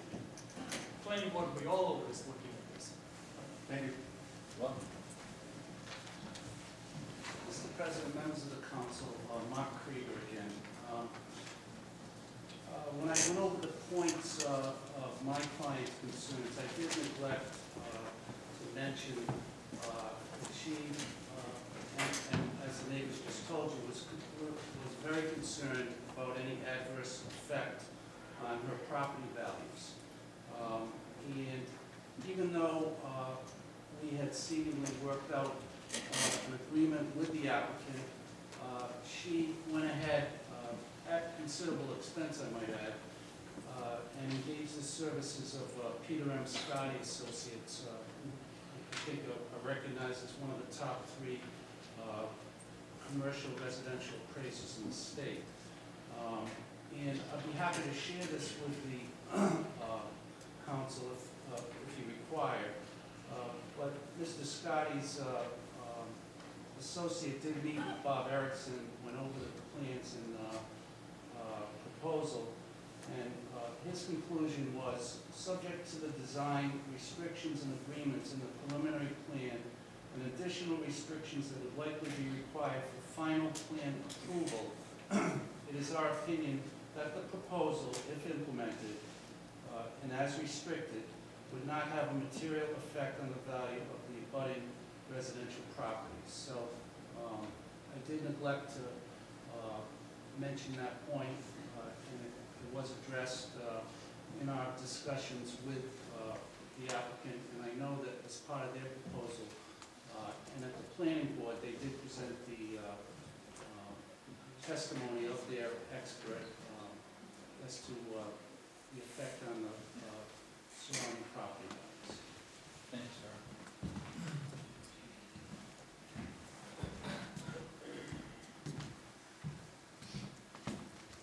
Sean Kelly, 195 Sales Hill Road. I did make it here in the snow last week. My property, my driveway actually is directly across the street from the proposed emergency access. Hearing the fact that that is, and I would request that that be written specifically into this, should this happen, that that not be opened. I'm happy by that. However, I'm concerned because I do have young children, younger than one, like this gentleman said, in terms of the noise coming across that road. I haven't heard anything about what this gate will look like, how high it's going to be, how the light is not going to spill out across the road there. Yes, you have a 35-foot zone and a 20-foot wall, or whatever that wall is going to look like, to protect the neighbors in the back, and I agree that it should be at least 100 feet to protect the neighbors that are over there. But the light spilling across the road onto my property, I'm concerned with. I'm concerned with the noise bouncing across the road onto my property. Again, I moved here for the residential aspect. I moved here with my family onto 5 acres because I wanted that peace and tranquility.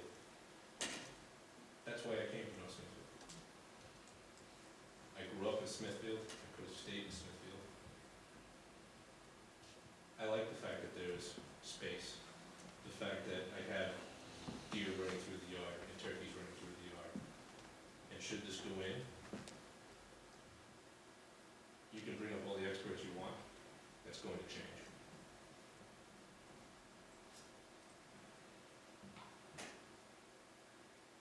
I can appreciate Mr. Benoit's expansion. I can appreciate the fact that it's good to bring business to the town. But you have a whole neighborhood of people that are going to be adversely affected by this, by the size and sheer scope of this project, not only through the construction, but through the hours of operation that come afterwards. Okay, I heard Mr. Zelinski ask a question about the 10-foot piece of this gentleman here. He didn't answer the question. He went back to the video and showed that, well, there's a 20-foot and a 35-foot. He never answered the question about what's the sight line going to be from the 10-foot area. There's a lot of questions that are going on here. And I understand that there's going to be a second reading, but there are a lot of questions from the neighbors. I don't think they're getting answered. There's questions from the town council that are not being answered correctly. I have a problem with that. So, thanks for your time. Mr. Flair, Yes. do you mind if I ask Mr. Murray? Do you mind if I ask Mr. Murray to pose that, Mr. Murray? Kelly. Oh, Kelly, forgive me, I'm sorry. Do you mind posing that question? This is the public hearing. You can pose that question to the... Well, you had asked a question about the topographic nature of the property. Yes. And the fact that there was a 10-foot space. 10-foot drop. A 10-foot drop at one point. Yep. And they went back to this map and talked about if the building's only 23 feet high, and the light towers are only 20 feet high. He never answered your question directly about what is that 10-foot area going to look like.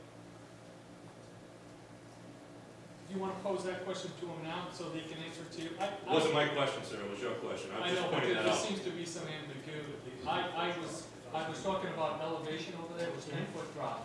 Yep.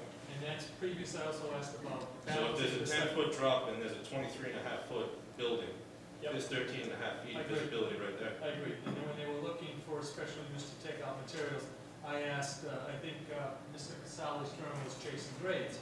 And I asked him, I said, if you're going to take some of that material, can you make it a balanced site to use and build berms, which would bring an elevation above? If you look at the property of, I guess it's Gail Christie's house, is where I was looking at that time when I made that And comment. she's directly across the street from me. Okay, and so if a berm was to be built there, it would block much of that, you see that 23.5 building, Yep. because that building being built subgrade by about 6.5 feet from what they present. Sure. So if there was a berm built there with some of the fill, it would have to be topsoil, minimum of 6 inches, maybe even more. I'll leave that to the landscape expert, so that whatever's planted there would take. That would block that site. That's where I was going with that question. Okay. I felt that they answered it okay. I'm satisfied with that. Okay, but again, there's nothing in there about berm being built. No, and I did ask those questions.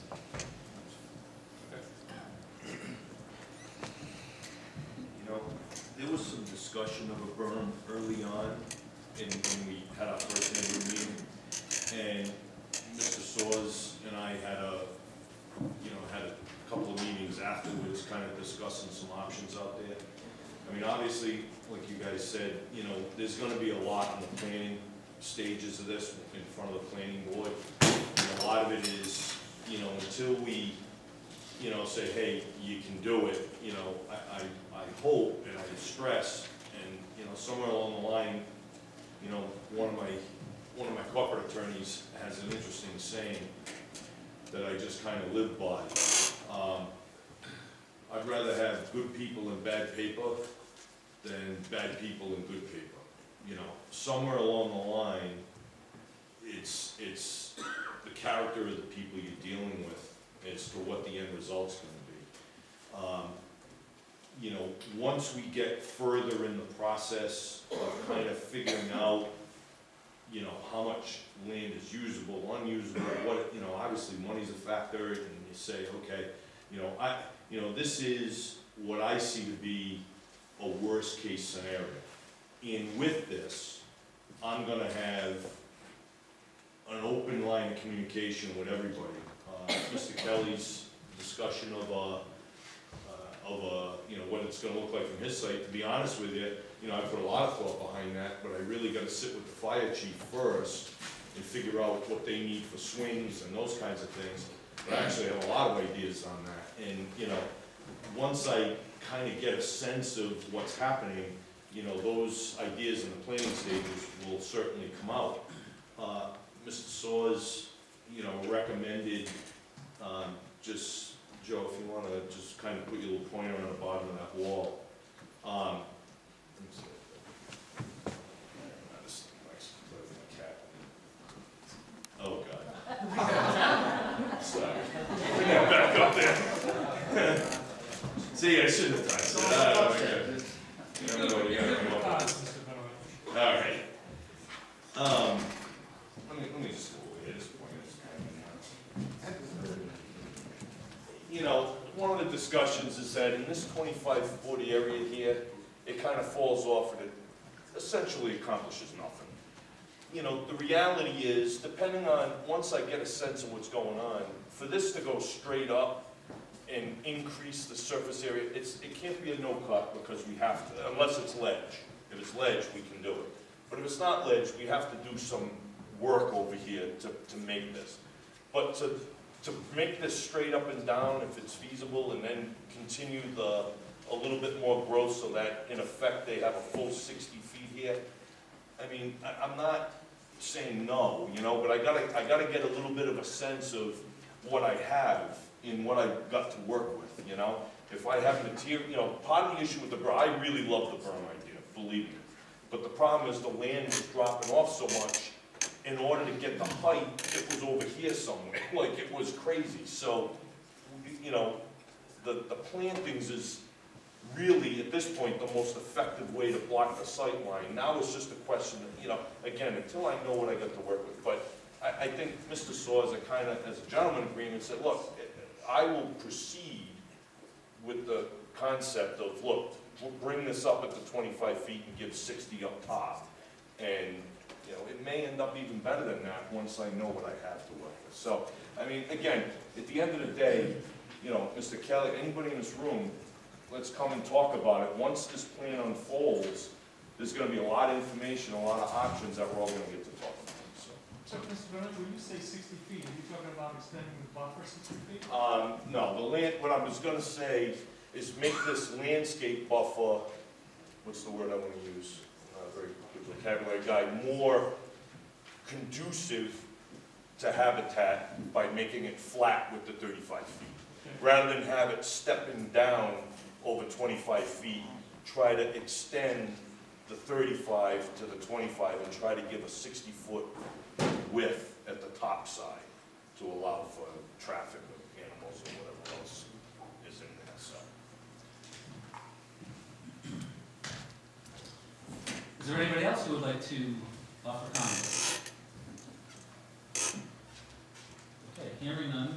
Any other questions from the council? There's some issue rate. This is Mr. Babineau, the biologist.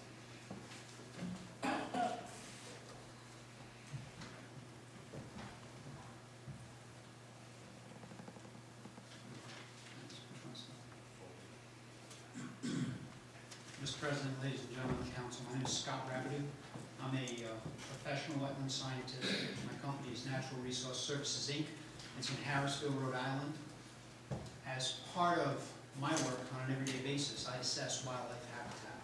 Anything we do for DEM has to look at what effects developments have on wildlife habitat. And when we do that, we can't work in a strict vacuum. We have a 10-acre parcel here, and with the development that's proposed, we're going to lose about 6 of those acres. It's a forested area, and there's going to be about 6 acres of forested area lost. When I say we don't work in a vacuum, we have to remember a couple of things. First, if this project doesn't go through, it's still a residentially zoned large piece of property. And as Mr. Casali pointed out, the way it was cut off, it left an access to go right through and right up to Sales Hill Road, so that there would be some type of development there in the future. I don't think you can assess wildlife habitat and say this 10-acre piece is going to be a virgin 10-acre piece going forward with time. So I have to look at that when I talk about how wildlife that are there right now in terms of the deer, in terms of the turkeys, and those are just two of the larger species that have been brought up, are affected by this project.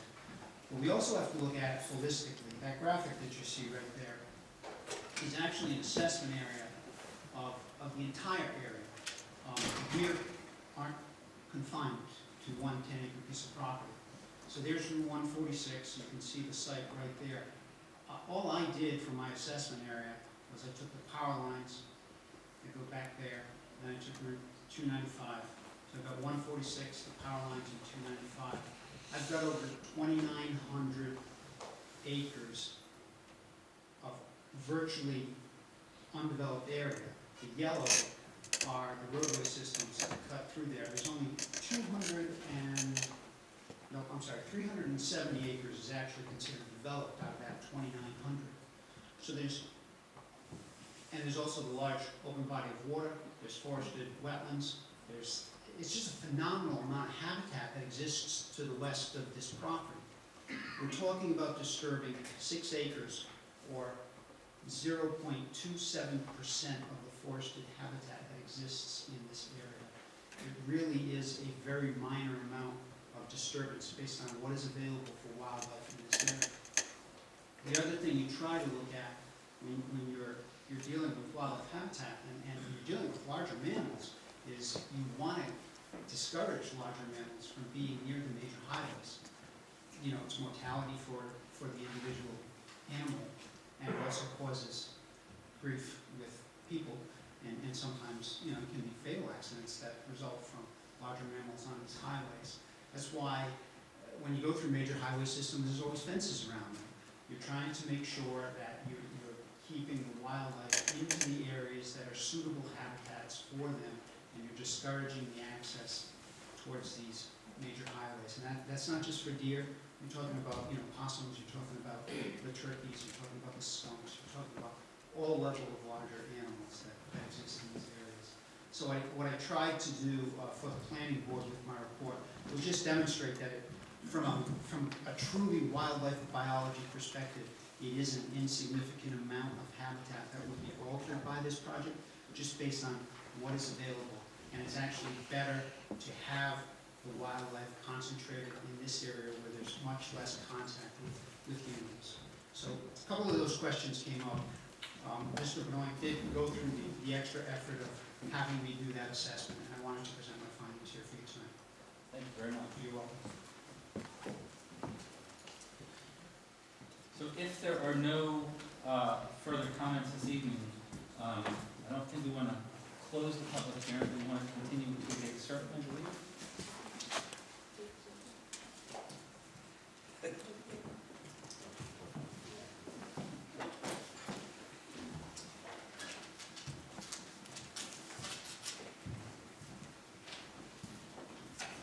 And my question would be, is there a request for a date to continue this to? I can tell you that February 18th would be a possibility, and March 3rd is actually wide open. So unless does anybody have any input in terms of schedules and calendars?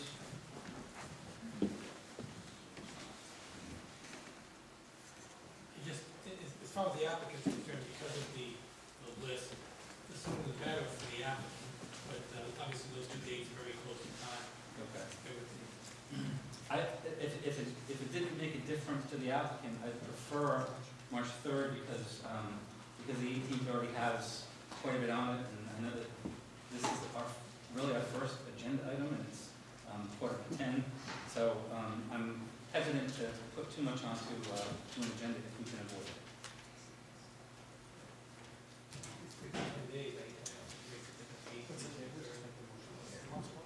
March 3rd. Mr. President, I'd like to make a motion to continue this meeting to March 3rd. Motion by Mr. Zelinski to continue the public hearing to March 3rd. Is there a second? Seconded by Councilor Alves. Is there any discussion?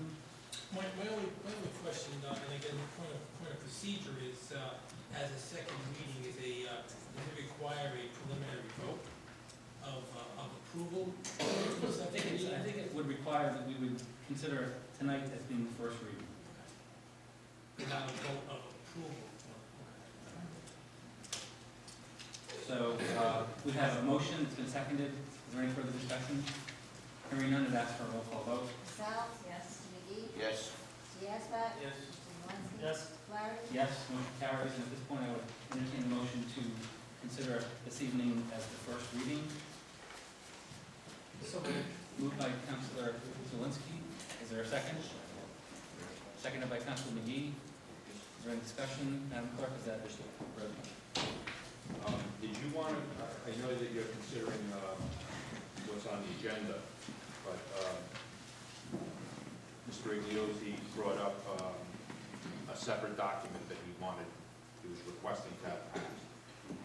As I indicated at the beginning, I wanted you to treat section 3 of that package as our petition as amended, because it included and incorporated both the restrictions, limitations, and conditions of the agreement with the Buddington, as well as the map, which shows the buffer that we've had. Obviously, it's been the substance of this discussion. So I know we discussed this, but I guess my only concern is that I don't know that we can accept it this evening for consideration because it wasn't. No, it's asking for amendment to the So zoning. amendment, anything in public hearing. It's still a public hearing, right? Plus the stipulations, and I would just be a little hesitant to accept this. I defer to,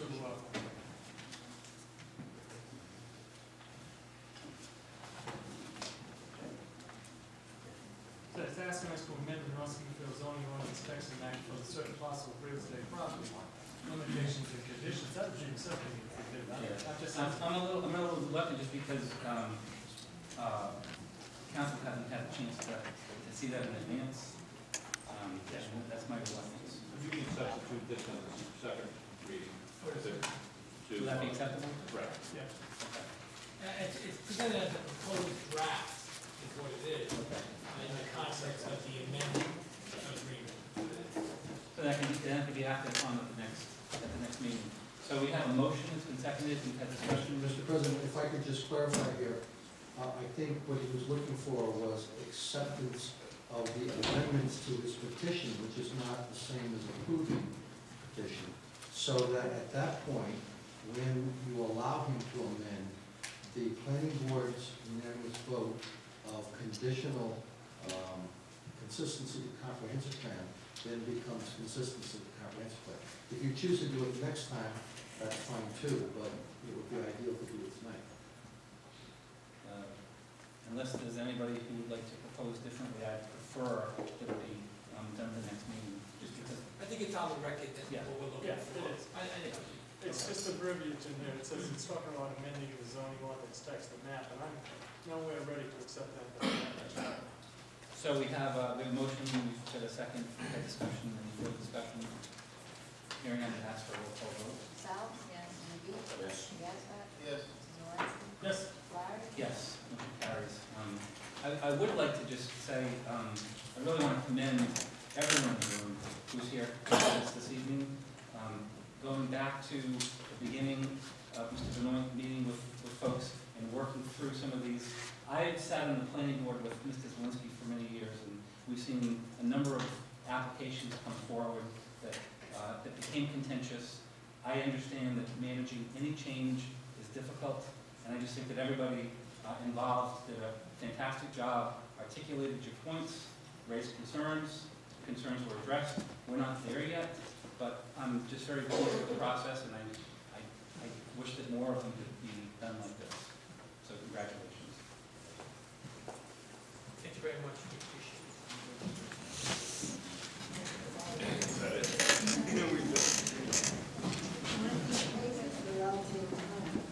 So I did point out that it's 9:50. Our rules say we can go to 10 o'clock unless we have a unanimous support of the council to extend. Make it clear earlier in the evening that we were going to be going over. And so I would entertain a motion to extend to 11 p.m.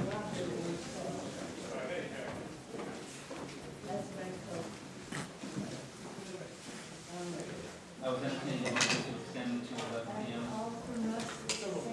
Moved by Councilor Johnson. I'm sorry, did you say 11? To 11.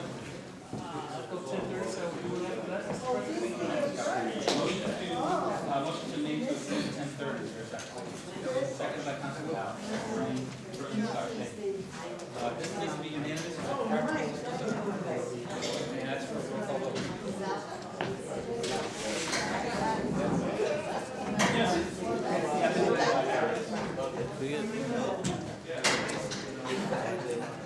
I'm going to try to have us speak loudly and for others to not speak so loud so that we can continue because we are on a conversation. That's a nice way to say it. Thank you.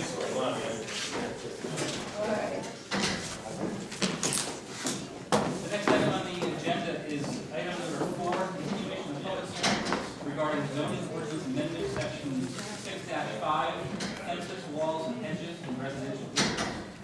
We have discussion by council vote or other action on amendments, and discussion by council vote or other action on first reading of amendment. Is there a proponent that would like to step forward and discuss this proposed amendment?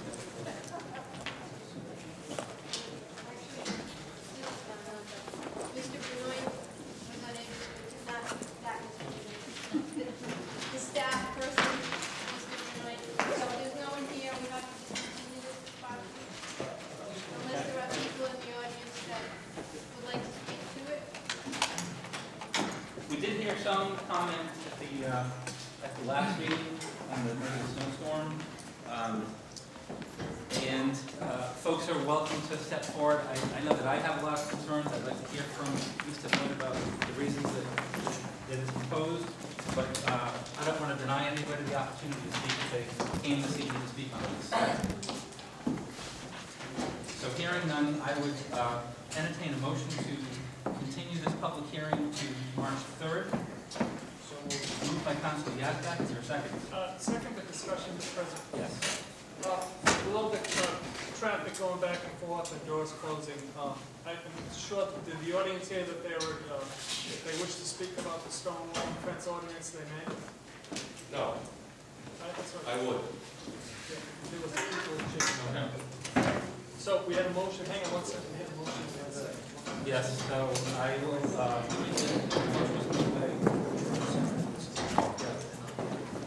Okay, so, I'll withdraw that second. you was for the second, you was for the first. Yep. Yes. Okay, Paul Soares, Sales Hill Road. I spoke to this Tuesday again in the snowstorm when there was maybe 3 people in the audience, nobody up here. I'm not sure what the purpose of this is. I believe I heard you ask who's promoting this and wanted to speak in favor of it, and I didn't hear what anyone might have said because there was some conversation going on back then. It was proposed by Michael Johnson in the building and zoning department. After going out and encountering some issues, we wanted to relieve some of the restrictions that were being placed on folks. He has since looked at this again and would like to continue it for tonight and possibly get more information before he presents it. Okay, so the purpose of it is to increase the 2.5 feet to 3.5 feet, which is a proposed relief in his opinion. Okay, I can see that because it's too restrictive to begin with. But it's too restrictive in other ways other than 2.5 feet. What I find to be most restrictive and not at all reasonable is the fences, hedges, anything over 3.5 feet or 2.5 feet, depending on whether you want to talk about the previous or the ones being proposed, shall be set back a minimum of 25 feet from the front lot line. 25 feet from the front lot line? Nobody puts fences up 25 feet from the front lot line, that'd be at the doorstep. I think the whole thing is nonsensical, and rather than increase the 2.5 feet to 3.5 feet, I think the whole thing should be thrown out. That's my opinion. I think it's crazy, doesn't make any sense at all. What purpose does it serve is my real question. What purpose does it serve, whether it's 2.5 feet or 3.5 feet? That's why I was. To have a fence or it's 25 feet from the front property line. My hope is that would be answered on March 3rd when the proponent makes that case, because I agree with that.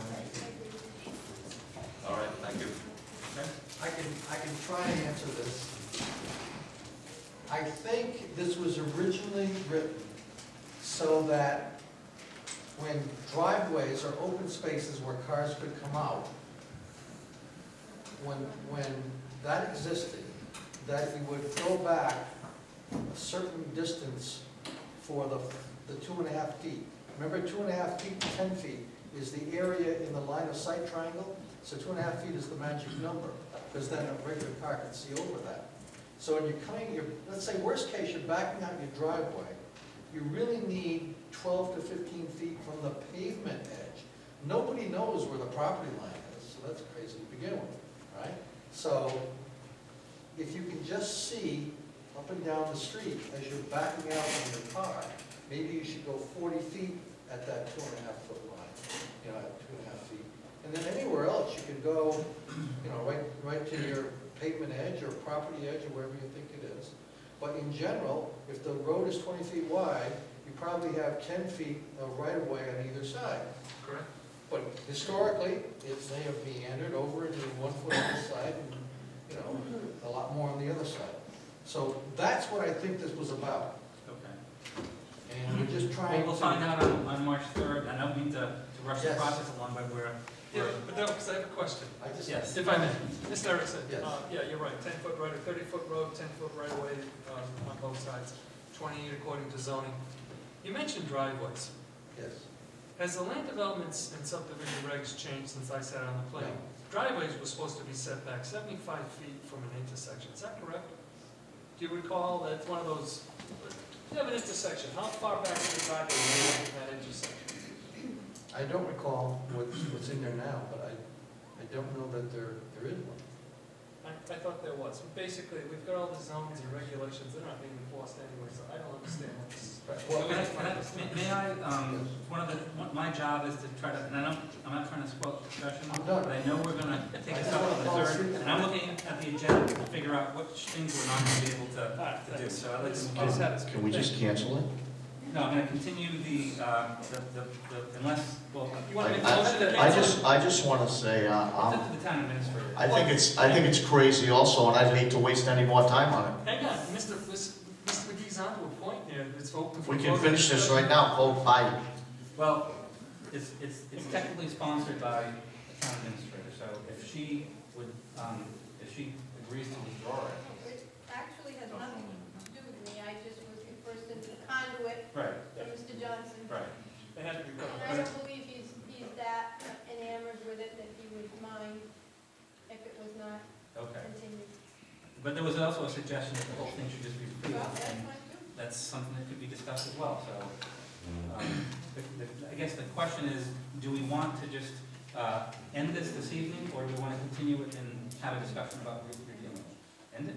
I want to end it Okay. right now. Is there so actually, Is that the motion? Mr. Solicitor? Are you ending, all right, so what's on right now is an amendment, so are you taking the whole thing out of the code of ordinances, or just killing the amendment? Killing the men. Killing the end. All right. Yeah. So I just want to make sure that I understand how I'm phrasing the motion that we would be entertaining. Well, motion to continue indefinitely, indefinitely, which means you never come back out. I just take the motion to kill it. I don't know how else to say it, Mr. Solicitor. Sorry, Mr. Tom. Goodbye, don't bring it back. Table, motion to table? I don't want to table. I Well, want the to be done. tabling, I think, does. I want to finish something. We want something stronger. Can somebody suggest a motion, please? I'd like to make a motion to kill this amendment right now. Mr. McGee makes a motion I to kill second. this amendment right now, seconded by Councilor Zawinski. Is our solicitor comfortable with this one? With the verbiage. No. Okay. Well, you got our feelings, so, yeah. No, I haven't. Well, it's-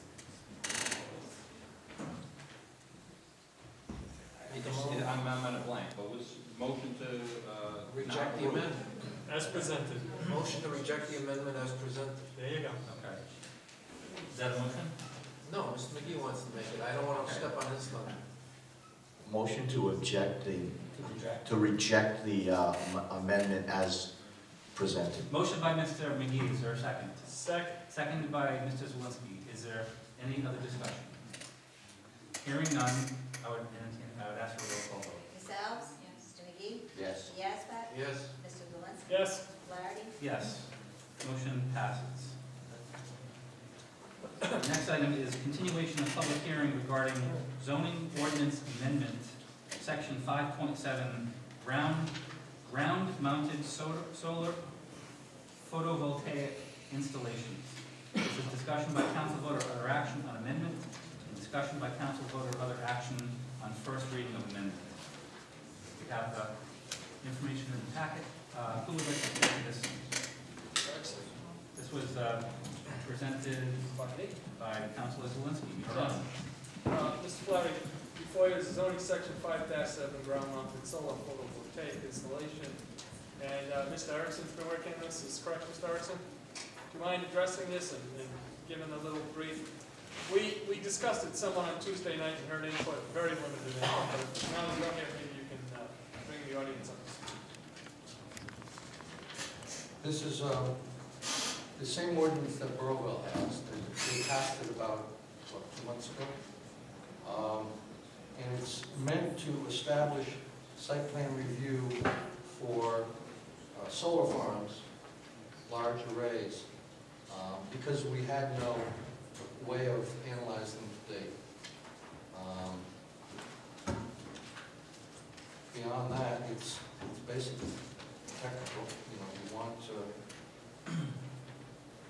want them to have guarantees that they'll pay for the removal and all necessary surety. Go through development plan review because it's technically not a 5,000 square foot building, and it's not requiring 20 or more parking spaces, so it kind of falls in the crack. And fortunately, we've had Nexsun, the project down by the Brickell property, come in for site plan review, where they could have avoided it. But I actually sent them this. I said this will probably be approved at some point in the near future, so you should familiarize yourself with it and give us your. So technically, this is an amendment of this particular section. It's an amendment to the zoning ordinance. This section does not currently exist. Does not currently exist at So all. was 5.7 a placeholder within the zoning ordinance? Yes. Okay. So that's basically the history of it. It clarifies what was basically a loophole in site plan review to this date. And can you confirm that the planning board has reviewed this and what action they may or may not have taken? Yes, I think they found unanimously in favor of this being consistent with the comprehensive plan. Questions? Yeah, yeah. I don't know who, probably Mr. Erickson, but somebody else wants to. The last page, item 3, failure to remove. If the owner and operator fail to remove the solar voltaic, whatever, installation in accordance with the provision of this section, the town of North Smithfield may enter the property and physically remove the installation. The cost of such removal shall be the responsibility of the owner and operator of the installation. Are we going to run into the same problem that we have like with tangible taxes? That for the most part, you know, you have a company that has equipment and, you know, they're long gone or they're bankrupt or they're somewhere. If this is going to be physically attached to real estate, then I would think it would be the owner of the real estate that should be responsible for the removal and/or the costs involved. And then they can police it if they're gonna end up leasing that property to somebody who's gonna put these farms on their property. So I don't think it should be the owner and operator of the actual installation. It should be the owner or operator of the real estate that is underneath the installation. I agree. I think in this case, it's whomever you can find that's still solvent. Yeah, I well, would like to expand, I would expand it rather than bring the owner of the property instead of the owner of the photovoltaic. well, I think yet, there has to be someplace where the buck stops, and equipment moves around, and companies that own equipment come and go, but you know what, real estate usually stays where God has put it. So if we can attach a lien or whatever we need to do it, if the recommendation is in addition to what we have here, that's fine, but ultimately, we have to go back to where God put it. Yeah, and I agree. I mean, we can either replace what we have now or add to it. So one way or the other, we're gonna get some kind of solvent owner, either the property or the system. So can the planner or whoever in the administration wants to take it upon themselves, can you offer some suggestions at the second reading as to how that can be amended to satisfy that? Yeah, I would just add the property. Following up on Mr. Yazbek's, also, Mr. Erickson, on page 3, subsection 8, under D, description of financial surety that satisfies the requirements of subsection G4. Redundancy is not a bad thing. If one would have flipped over to subsection 4, financial surety, either A, we put it in that section of subsection 8 of D, mention it there as opposed to telling someone to go to G4, or put them in both spots, put the wording in both spots about the surety being in place to remove the property. And also, to remove the mechanics off of the property itself. That, I want to agree with what Mr. Yazbek was speaking about. It should go to the property that's surety, so make sure that we can tie that up. It's actually listed in 2 spots on this. Yeah, the reason we did that is because that's the way Burrillville did it. And it's easier for a developer to see the same ordinance in 2 towns, in adjoining towns, rather than having them different. That's fine. If you look at section D8, where it has a description of financial surety that satisfies the requirements of subsection G4. Right. So maybe just take that language, description of financial surety of the subsection, just so that there's cross-reference in G4. The other question I had on page 2 under section D, and I read it in the planning board minutes, I just want to make sure I was following this, or maybe you can correct me. The blueprints are drawn, this is section D, subsection 2. Blueprints are drawings of the solar photovoltaic installation showing the proposed layout of the system and any potential shading from nearby structures or vegetation. So are we talking about buffering to nearby structures? Because I'm taking the verbiage when I read the planning board's minutes. No, I made the distinction, they used shading where they meant buffers previously. Okay. The point here is that you don't want to approve a solar panel system that is shaded by surrounding vegetation and buildings.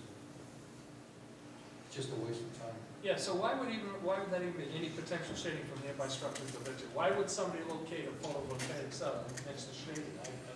That's what was throwing me off. Because shading may not be for the entire day. Just like when you have a garden, sometimes you give morning shade or afternoon shade, but not in the middle of the day. And the question is, why would you want to do that? And what are your other options? So it's a way of the planning board trying to get more value, encourage more value on the site. Generate more with, okay. Yeah. All right. So, Mr. Zelinski, as the sponsor, perhaps you can coordinate with Mr. Erickson my pleasure. for the next reading. Is there anybody here this evening that would like to speak on this matter? Mr. Rosowski.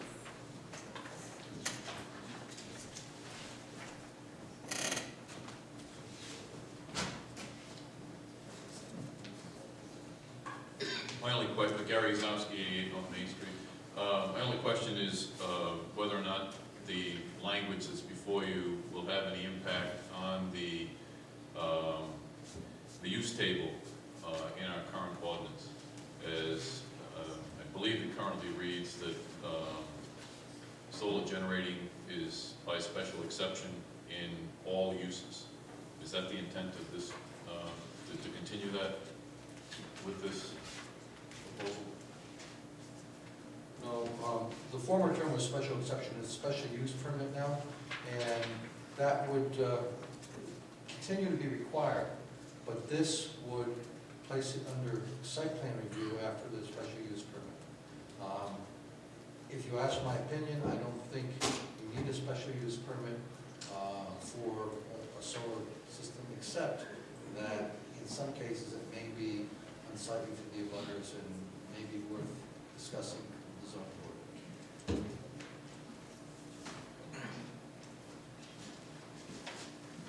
Okay. Sorry, sir. Did I hear that there would be no change in? Correct. Thank you. That's what I heard. Okay. Correct. Is there anybody else that would like to speak on this? Hearing So none. can these go in a residential area? Yeah, exceptions under section 57C3, page 1. See it down at the bottom, exceptions. Net metering. I can read it for those folks that don't have a copy of it. Under under section C, subsection 3, exemptions, net metering solar photovoltaic installation for residential and commercial uses shall be allowed in all zones, districts as a matter of right. Nothing herein shall preclude the town of North Smithfield from installing ground-mounted or other solar photovoltaic facilities on any town-owned or controlled properties regardless of zoning districts. So do you really want that in a residential neighborhood? Was it a special use permit though, right? The special use permits are required no matter where it gets installed. That's correct, except that the town itself is not bound by its own zoning. Right. Or residential. But it couldn't be constructed in a residential zone by right without getting a special use permit first. Correct. So there's a, Yeah, setbacks would have to be met, and also a certain percentage of residential land, you can only use that for this type of coverage, whether it's a shed, a swimming pool, or a garage. So you could not put a whole photovoltaic farm in your backyard. Certain percentage of, is that correct, Mr. Erickson? Certain percentage of yard can only be used for uses of outside of principal use of the Yes. domicile. So that would protect that. so is there a motion to continue this, yeah, we can continue motion to continue the public hearing to March 3rd? So moved. Moved by Councilor Zawinski. Is there a second? Second. Second by Councilor Yazbek. Is there any further discussion? Hearing none, roll call vote. Ms. Alves? Mrs. McGee? Yes. Mr. Yazbek? Yes. Mr. Zalinski? Yes. Flaherty? Yes. And is there a motion to consider this evening as a first reading of this proposed amendment? So moved. Made by Councilor Yazbek, by Councilor Zawinski. Is there a second? Seconded by Councilor McGee. Is there any further discussion? Hearing none, I ask for a roll call vote. Ms. Alves? Yes. Mr. McGee? Mr. Yazbek? Yes. Mr. Zalinski? Yes. Mr. Flaherty? Yes. Motion carries. On to item number 6, continuation of public hearing regarding ordinance amendment, section 5.5.3, land unsuitable for development, listed as discussion by council vote or other action of amendment, and discussion by council vote or other action and first reading of amendment. Mr. Erickson, would you like to do this discussion? This was the section 5.5.3 that everybody thought was passed in 2006 along with section 17, and it turns out that nobody had ever gotten past the subsidiary motions. It was never actually voted, so that it was not in the Muni Code version, but it had been added to the printed zoning manual, and then we haven't been able to use it because it was never actually passed. May I ask a question? Yes. Do we know of any other zoning ordinances that we thought were passed in 2006, but didn't actually. We only had two winners. Only 5.5.3 and 17, because I'm going through the entire zoning ordinance, matching to the Muni Code. We just finished yesterday, or Friday, the republication of the zoning ordinance with its own index. Because as you know, it's actually Appendix A of the Code of Ordinances, the general ordinances. But now we have two separate indices because of, among the charter, the general ordinances, and the zoning ordinance. The zoning ordinance is by far the most used, and needs to stand alone accurately. So we're back with everything that was in there before, except the exclusion of sloped lands greater than 20%, because the state has passed a law that doesn't allow towns to eliminate sloped lands from the calculation of land suitable for development. And I see that you've added one reference to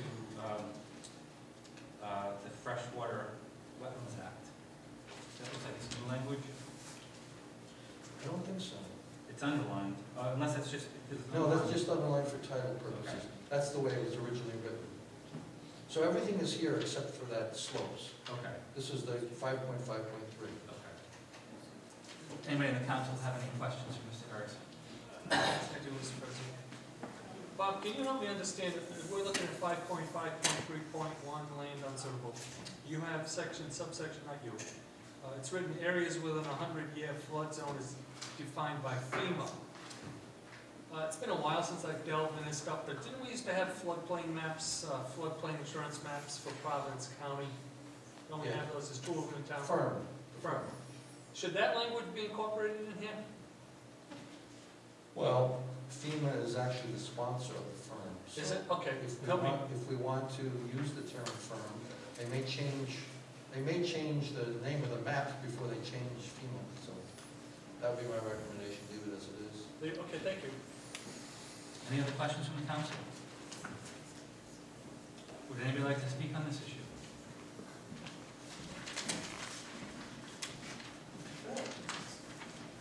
Phil Godfrey, 47 Hillcrest Avenue. If my understanding of this ordinance is correct, I think that this is unequitable, discriminatory, and again, unnecessary. There are plenty of protections provided by existing law, administered by DEM and Freshwater Wetlands Act and the Army Corps of Engineers that just makes this another unequitable and burdensome ordinance, and quite frankly, unnecessary. And every time one of these new regulations is imposed, it just adds to the cost, the burdensome cost of housing. This only applies to residential districts. And I know of nothing in state statute that prohibits, excuse me, the inclusion of most of these land areas as part of individual residential lots. So I think that at a minimum, some more thought should go into this proposed ordinance.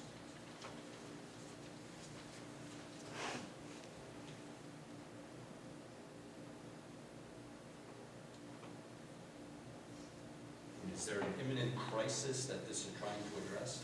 Where does this originate? Well, I think Mr. Erickson was pointing out that this was an ordinance that was adopted, or at least the council thought it adopted it in 2006. And it was discovered that it was not passed properly. And it should be treated the same way that the 20% slopes was treated. It should be ejected. There's no history in this town of there being inundated with residential development, subdivisions. I just think that this is another burdensome ordinance that's completely unnecessary, if not discriminatory. why not impose the same regulation on commercial and industrial property? This again just adds to the burdensome cost of housing, which forces government to then enact fancy new laws like 4553 to provide for affordable housing.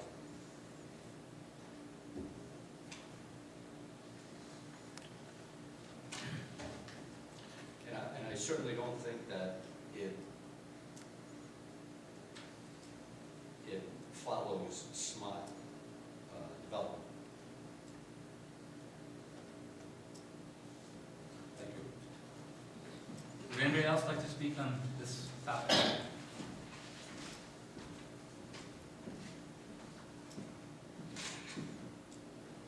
Hearing none? I have a question. Yes. Tom, I'm sorry, Tom, you want to say something? No, I gotta say, why wasn't it passed? It couldn't have been a great idea if everyone just dropped it. And I don't think it's a great idea either. And why bring it up now? I'll tell you exactly why it wasn't passed. Were you here in '06? No, I read the minutes, nobody else had, and I realized this was never passed in 2006. What happened is the council then combined the hearings for 5.5.3 and 17, and it got very mixed up, where you're making subsidiary motions on changing one side and then the other, and when they got to the vote on section 17, they finished the last subsidiary motion, and the then president said, okay, we're done. It was an accident. It failed by accident. Well, thank God for him, so we can get rid of it now then. Well, let me address a couple of issues. One is that we worked on the assumption from 2006 to 2012 that this had passed, and many of the subdivisions complied with this. And I'll go one by one to explain. Freshwater wetlands, 3 acres or more, has a 50-foot buffer. And in Lincoln, where we didn't have this a long time ago, you would find 1 acre lots in which less than 1/4 of an acre was actually outside of the wetland. And people would put up very expensive houses, and then over time, they would gradually fill in the wetland until they had a 1/2 an acre. That's exactly, what you want to avoid, filling wetlands, because DEM doesn't have the manpower to police this. So if you're a resident, and you keep filling in your backyard, you're probably not going to suffer any consequence. But it's not a good practice for either the town or for the individual resident. Water bodies is obvious. Areas within the floodplain is already handled by FEMA. If you don't respect the floodplain maps, the town loses its access to affordable flood insurance. Land within the right-of-way of any existing or proposed public or private street, well, that's obvious. It's just giving you a clue up front, something that shouldn't be done to begin with. And then land with any public or privately held easement on which above or below ground utilities, but not limited to electric transmission lines. For example, if you want to build over a gas pipeline, that's not a good idea. And so that land is removed. This still leaves the question of what happens if you have contiguous land, and the point of contiguous is only 4 feet wide. You can't get a car over it, you can't do anything with it except walk over it. And the front part is 5,000 square feet, and the back part is 60,000 square feet. It's really not usable, but it goes through here as a loophole. That's my only concern about it, but each one of these individually serves a purpose to prevent development. I share with Phil Godfrey many of the, there's a lot of issues in what makes affordable housing and why do we have to deliberately try to find affordable housing or create affordable housing when you think the market will provide it. But I don't see any of these individually as being onerous, and I think the first one, freshwater wetlands, avoiding those super small lots in essence, when they're selling an acre or 2 acres, probably prevents a lot of environmental damage.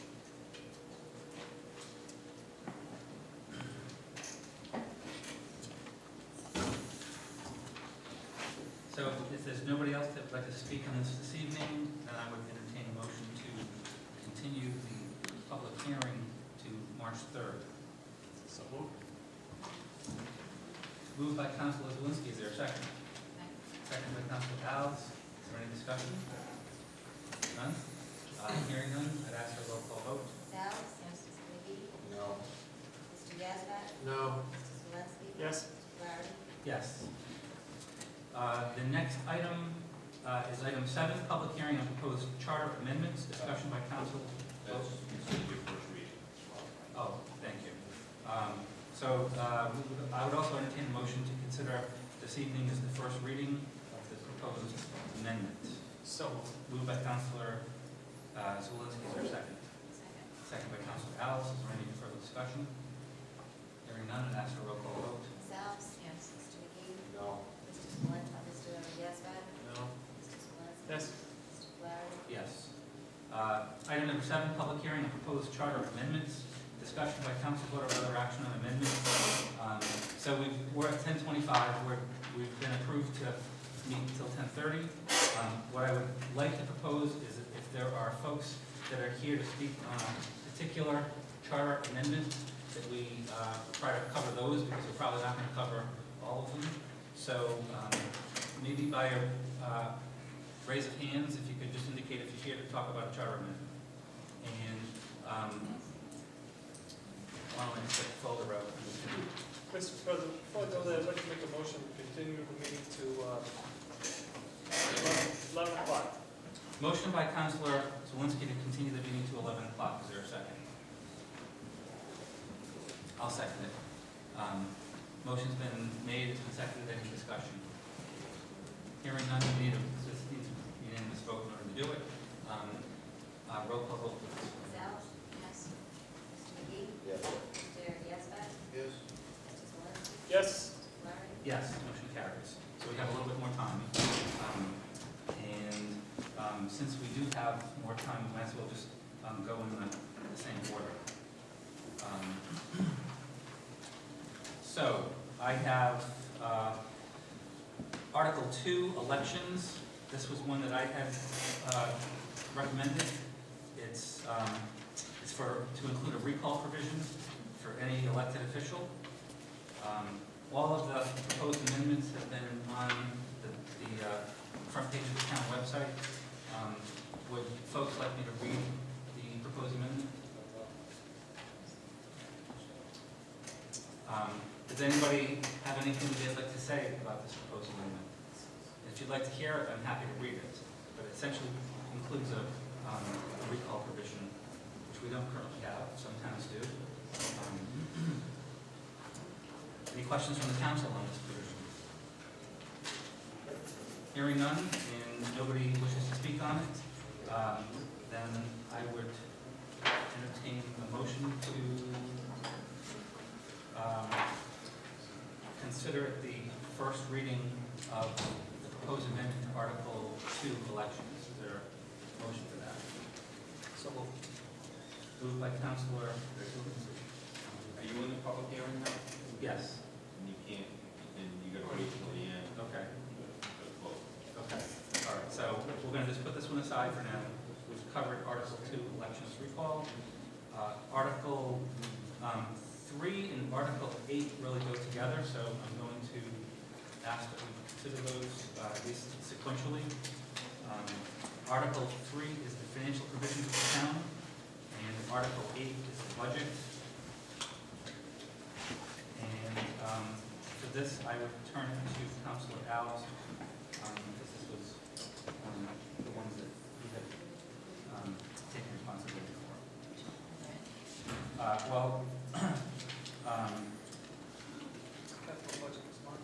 I think that we can probably summarize, because there's not that many changes to, I don't think I have to read the whole thing.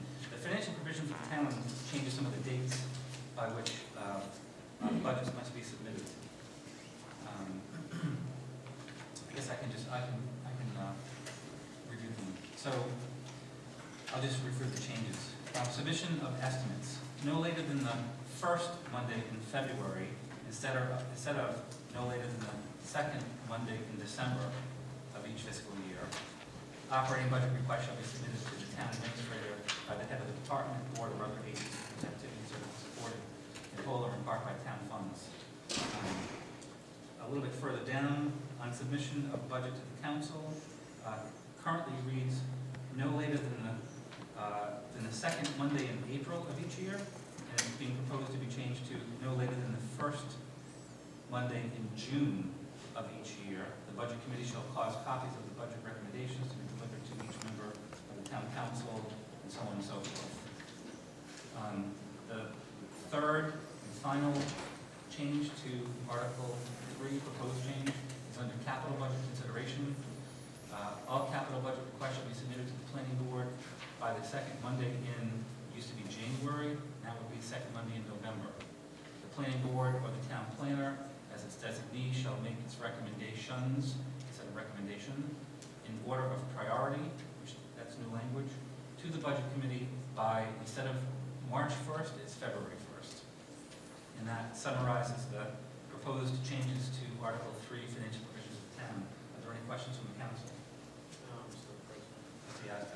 In section 5, I don't know that the first Monday in June is working, only because by charter, I believe you need to have a public hearing on the budget. The council needs to have a public hearing on the budget. And so you're asking, historically, that public hearing has been the first Monday in June. So you're asking the council to have a public hearing on a budget to which you haven't even gotten. So in order for it to be workable, in my estimation, it has to be moved to third week of May, fourth week of May. I mean, you need to have it out there. It also needs to be advertised, I believe, in the newspaper. I can check with the clerk, but somebody could, I believe, somebody has a responsibility of advertising prior to a public hearing, and that takes time, and you need to have the numbers to be able to put in the advertisement. There's been some argument back and forth at other times, whose numbers are they? Are they proposed by the administrator? Are they proposed by the budget board, et cetera? But in any case, I think no matter who you want to have publish that, I think you're going to need more than just the first week of June. So it needs to get backed up, I would think, to the third week of May, which is a regularly scheduled council meeting, the third Monday in May. To me, that would be the more logical time for the budget committee to present forth their proposal. And then everybody would have at least a week, maybe two, to work on it before a public hearing. And we'd have at least a week or two to work on it for advertising that the administration has to do with the state law.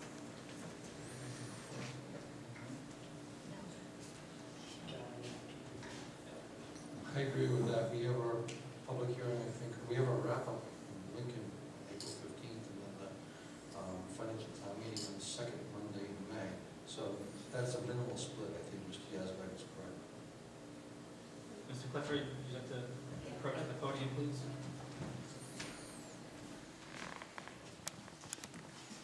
I think this year this is the second year in a row that you extended the budget committee. When Mr. Vadney was the chair, I think he asked for an extension and you allowed him to do a presentation in the first week in June. And you did the same for us this year. We presented, I think, on June 5th or 8th or something like that. Or we had to have the budget in by the 8th, and you held a public hearing on June 17th.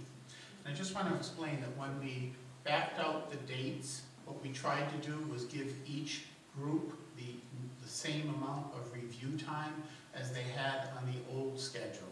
So the administrator had 4 weeks, the budget committee had 12 weeks, because when we backed out the due date for the budget from December to February, it cut and expanded our time out to hand in a recommendation until June. We basically kept the same set of timeframes that were previously in the budget with her review and the budget committee's review, and it brought us up to that June 1st deadline. I mean, June 1st, okay, but I think I did the first week in June. What does it say explicitly? Because I don't even have it on me, I'm sorry. The first Monday in June. I think that's going to be anywhere from the 1st to the 7th. I did it on the calendar, and it wasn't a big spread of time. But that was the logic behind Well, it. this actually references a specific day of the week. It's not the first week, it's the first Monday, right. So it'd be from the 1st to the 7th. Oh, okay. With the 7th being the latest. And you gave us till the 8th this year to hand in our recommendations. Okay.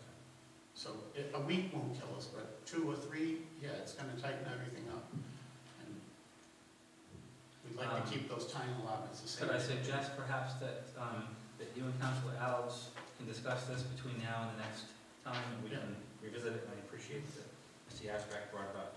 Okay, thank you. Any other comments on Article 3? Okay, Article 8, the budget. I'll just review the changes. The first one is in Section 3, preparation of the budget, and it moves a date. I'll just read the sentence. These estimates accompanied by a statement of recommendations from the town administrator shall be presented to the budget committee by the 2nd instead of the 3rd Monday in March instead of January. So we'll be going from the 3rd Monday in January to the 2nd Monday in March. The next is still in Section 3. It simply adds the following paragraph. I'll just read it in its entirety. The budget committee may be assigned additional tasks by the town council and or the town administrator, such as overseeing the development of pro forma statements by department, monitoring department budgets during the fiscal year, reviewing fiscal impact statements, reviewing audit reports, offering recommendations which could result in savings, and investigating financial practices and policies of other communities which, if implemented, could benefit the town. In Section 4, it changes the date as well. And this references to procedure for budget committee. And let's see, it's a long sentence at the beginning. The budget committee shall complete its consideration of the budget, including all necessary conferences with the town council, town administrator, department representatives, citizens, and private corporations, not later than the 1st Monday in June, instead of being the 2nd Monday in April. So that would be the same Right. decision. Right, so we'll review that as part of, that's why Article 3 and 8 need to be consistent. And those are the only, oh, I'm sorry, there's one more on the last page. It's in Section 5, budget format. In parallel columns, opposite the several items of proposed expenditure, which should be placed the amount of each such item in the budget of the last 3 completed fiscal years instead of just the last completed fiscal year. And that summarizes the proposed changes to Article 8 of the budget. Does anybody have any questions from the council? Would anybody like to speak on this matter? Okay, move on to Article 4, Town Council Procedures. This was proposed by the town clerk, I believe, and it has to do with the amount of days for advertising. And I'll read it. Publication of ordinance. After passage, there shall be published within 15 days, instead of 5 days, 15 days in a newspaper with general circulation in the town, and so on and so forth. Anybody in the council have any questions about the proposed amendment to Article 4, Town Council? The only question that I have is there's a move among the state of Rhode Island to get away from publishing in newspapers because not as many people are buying newspapers. And I don't know if there's some way you can keep this open-ended, whereas, you know, if everybody decides by state law that it's going to be published, you know, on the internet or at some clearinghouse on a statewide basis, that I don't want to still have the expense of having to pay for the newspaper. Could it say, for example, within a certain number of days, maybe there's a state law that it could be in accordance with state law? So perhaps that could just be researched between now and the next meeting. I don't know what the chances are of that law being passed, but it's been proposed and it's gotten quite a bit of press. So I think the League of Cities and Towns is actually one of the major pushers of that. Anybody like to speak on this matter? Okay, move on. The next one is Article 4, Town Council Powers, and there are,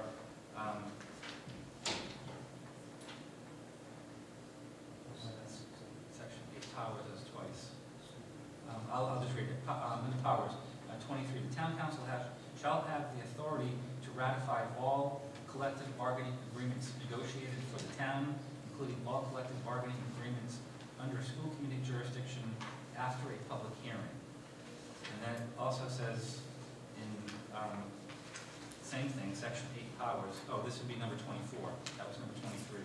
Number 24 would read, no department, agency, board, or commission of the town, including the school department, shall modify the health, retirement, and pension benefit programs of its employees, resulting in increased costs or expenditure to the town without prior approval of the town council.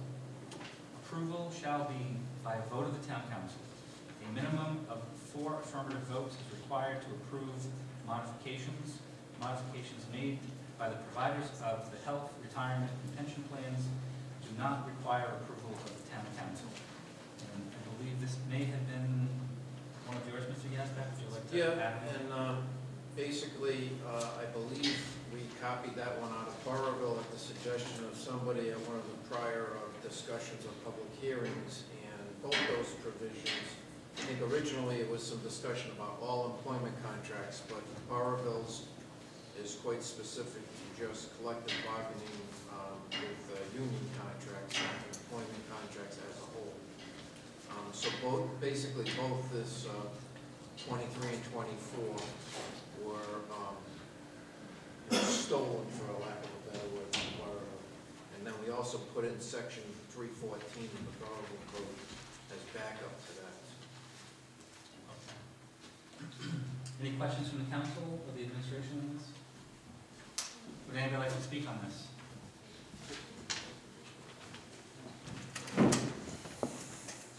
David Lowe, 80 Highview Avenue, North Smithfield. I presently work for the support staff and the union president of the support staff. And at this time, we still negotiate with the school committee. Now, what you're trying to pass, what is the purpose of this? It makes those, we have no negotiations with the town council whatsoever. According to this reading. I can answer the question. Please. Okay. The way I envision it is you will still negotiate with the school committee, because you need to under Title 16 and their requirements under the charter and everything else. All this is saying is once you've reached a temporary or preliminary agreement, union has agreed to it, school committee has agreed to it, it would come back in front, just like any other contract in town, be subject to a public hearing, and then a vote at a future date of the town council. So that the council, since they're the ones levying the tax, the council will have the availability to review all contracts before they're ratified, and the public will have the ability to see what's in a union contract, proposed union contract, before final ratification. That's the purpose of it. It's not to take away the negotiating power of the school committee or anybody else. They would still consider, they would still continue to negotiate. It's just before it takes the final step and it's ratified, it would have to come back in front of the council. That's the intention. And that's a form of waiting for your okay if our contract would go through, is it not? The council would ratify all contracts, just like it's done in other cities and towns. East Providence, I believe, does it, and Burrville, I believe, does it. And I believe there's others, but right now, those are the two off the top of my head. Thank you.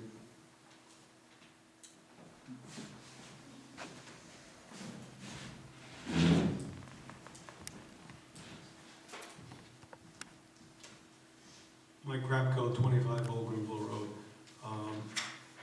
When the taxpayers look at the website, I guess we're not getting all that input that Mr. Yazbek gave, which is important to all of us, and I appreciate his comments about what the real intent of the change is. Is it possible that on the website they could put some kind of synopsis or summary as to the intent of what this is really going to do when you actually make this change? Because when I read it quickly, I didn't pick up all the details that Mr. Yazbek was explaining, which I appreciate by being here tonight. But if, there's a lot of taxpayers that, when you look at the website, you don't get that full meaning of what's happening. You look at some of the language changes and you don't really understand everything. So I think the average taxpayer may not pick it up as to what Mr. Yazbek just summarized. Is there any way that we could put something in front of that change on the website? If you've got 10 changes, if you put some little summary on the front of it, what's really going to happen when you pass this change? My only concern with that is it's going to be subject to whoever drafts a description of what the intent is. I mean, What's going to happen to all the taxpayers that didn't come to the meeting tonight? They're not going to hear these readings, they're not going to hear Mr. Yazbek's intent of what the change is. The only thing that I could offer, because I kind of agree with the president, it's really, what I envision. I mean, there's other things, and maybe we'll get into discussion later on, is I envisioned it one way, and somebody's already brought up a point, well, did you think about this, or did you look at it in this vein? I mean, the only other thing I could do is maybe ask the town administrator if she could link the discussion of the charter, like we've had tonight, and we had the last couple of meetings, to the Mr. Piet's YouTube page, and then, if you want to hear more discussion about charter revisions facing the town, see YouTube and give a link right there. Maybe that would help people, but, how much of this stuff can you go through? And everybody should be as involved, or if they were half as involved as you are, Mr. Rapson, we'd be much better off at a better town. But unfortunately, nobody comes out until after the fact, or something they find out they don't like. I mean, I wish more people would take an active interest. I think the lack of interest means, in some ways, I can deduct that people are comfortable with the fact that we're still trying to do what we need to do, and we're going to recommend what we think is best for the town. I know, but I want you to... How do you get more involved? I want to make it successful. If you're going to promote a change that the taxpayers can understand through advertisement or something, that when they go into that voting booth, they're going to understand what you're really trying to do. But the concern I have, and I don't want to belabor, the concern I have is that if I draft a paragraph that says, this is what the intent of this is, and this is what it would achieve, now somebody can say, well, I don't like the way you described that, or you misled me, or, I mean, the language is what the language is, and people need to be able to read it and understand that's, it says very clearly what would happen. And I would be very fearful of trying to craft something that I think describes it, and then somebody takes issue with how I described it, or how somebody else describes it. But can we put it into a category, at least give some meaning to it, that, the category involves labor contracts or involves... Well, that's what, it's in the title, on the front page of the website, it says exactly what is for going to each of happen. these changes. I don't know how far you can go to get the taxpayer to understand, it's going to be a selling, you're going to have to do some selling to understand. Well, taxpayers have to also then be willing to come out and engage with this. I mean, I think there's a point at which you can go crazy trying to make sure that... But it's unfortunate we don't have a packed house like we did at 7 o'clock. If we would have had a packed house today, right now, Very convenient. compared to 7 o'clock, you'd have a lot of more informed taxpayers listening to what Mr. This isn't the only crack at this. I know, but it's unfortunate. You get a packed house at 7 and you get nobody at 10:30. There's been stories written about this. It's on the front page of the website. It's posted on the agenda. I mean, it just comes a point where where do you end it? Quickly, Mr. Before people are expected to vote on this, they're going to get a complete mailing, and it was publicized the last time when the charter revisions were done. And they did get a synopsis of what each article is, but it was much later in the process. It wasn't at this point. And just like when the Secretary of State sends out the bond referendums with the information to you before you vote, I think it might have actually been on that form that it was sent out to vote. So it will get to the November. Anything further on Article 4?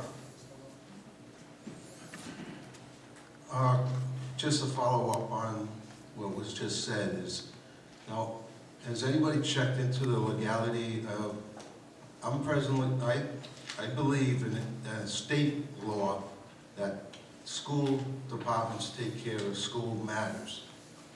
Now, is this a violation of the state law, or is this just gonna be a town law that's put into effect, which will be overridden by the state law later on?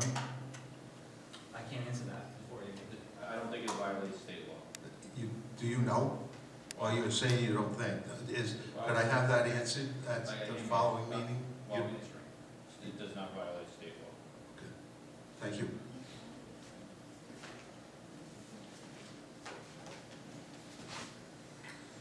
Mr. President, kind of related to that was the budget committee review required for all negotiated union contracts. I don't know if you want to take that up or not. That was, which article was that? I'm not sure. Oh, this was, that will? No, well, it was right underneath there, the second part. It's on the same sheet. Oh, this one. I don't know if anybody else is. This one up on the website later, I believe. Oh, see, I'm not familiar with this one. Was this? Well, we wanted to have the budget committee, I'll read it for everybody so they got it.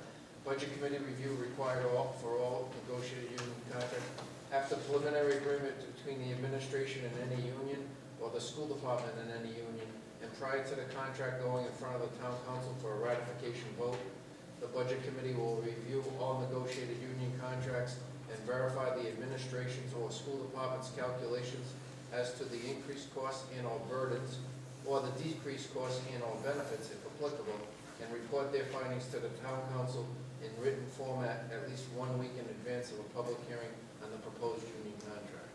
Can I ask a couple of questions? I guess first of all, who on the council was sponsoring these two amendments? Well, according to the original list, these two were mine, Okay. and they were assigned to me. Okay.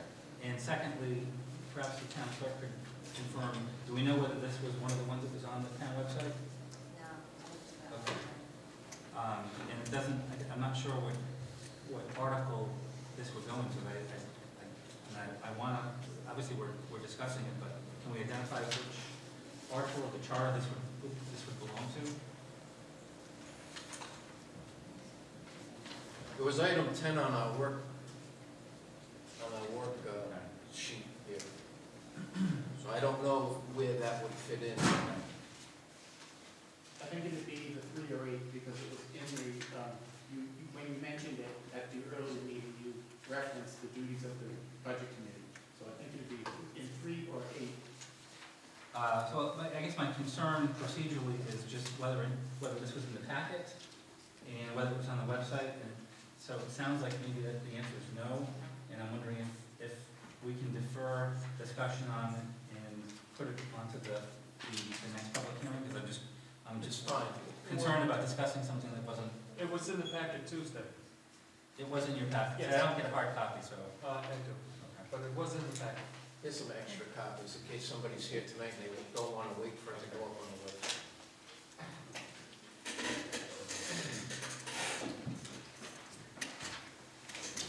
Okay, so we can go on to Article 4, Town Council. This has to do with the various positions in the town, and it essentially changes the word shall to may. And I'll give you some examples. Town solicitor.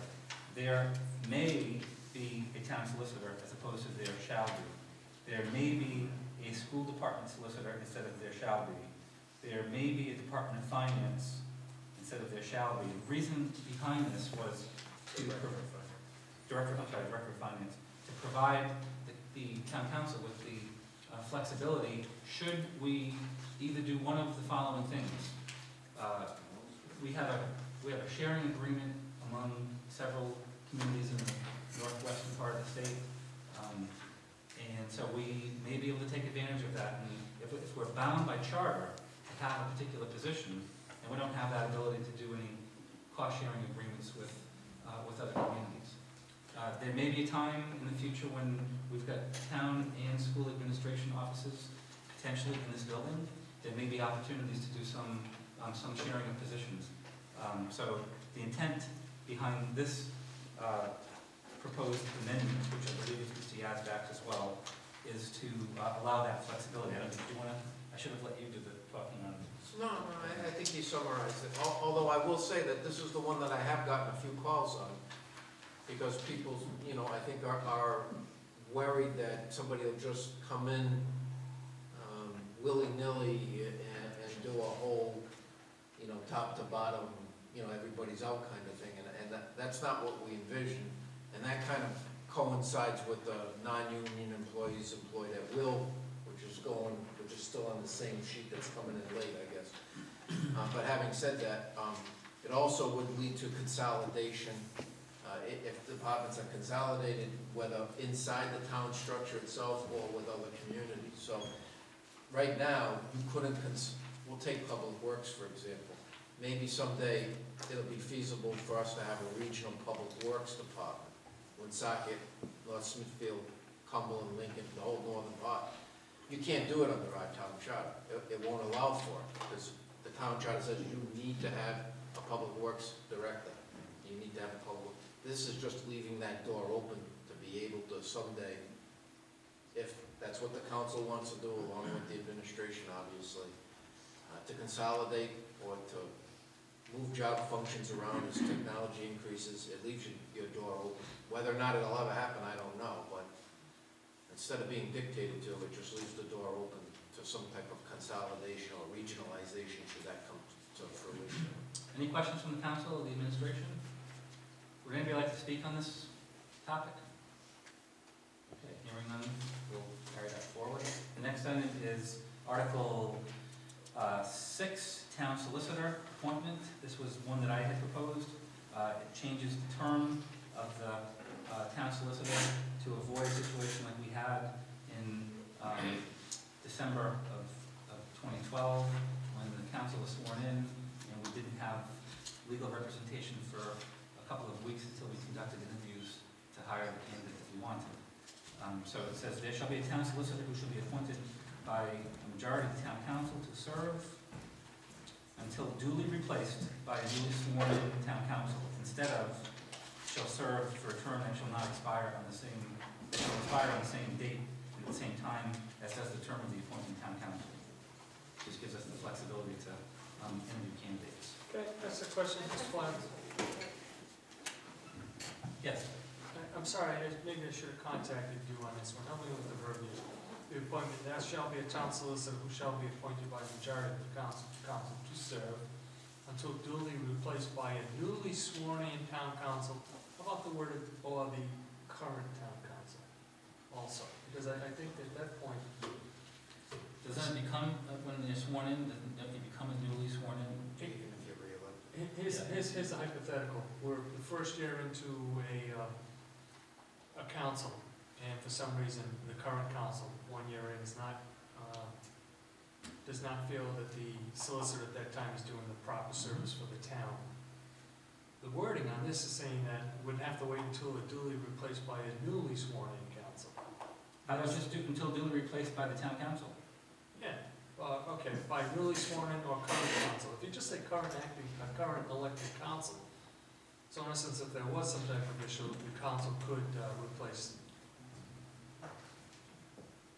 I would just make the argument that I think that the town solicitor should have a term.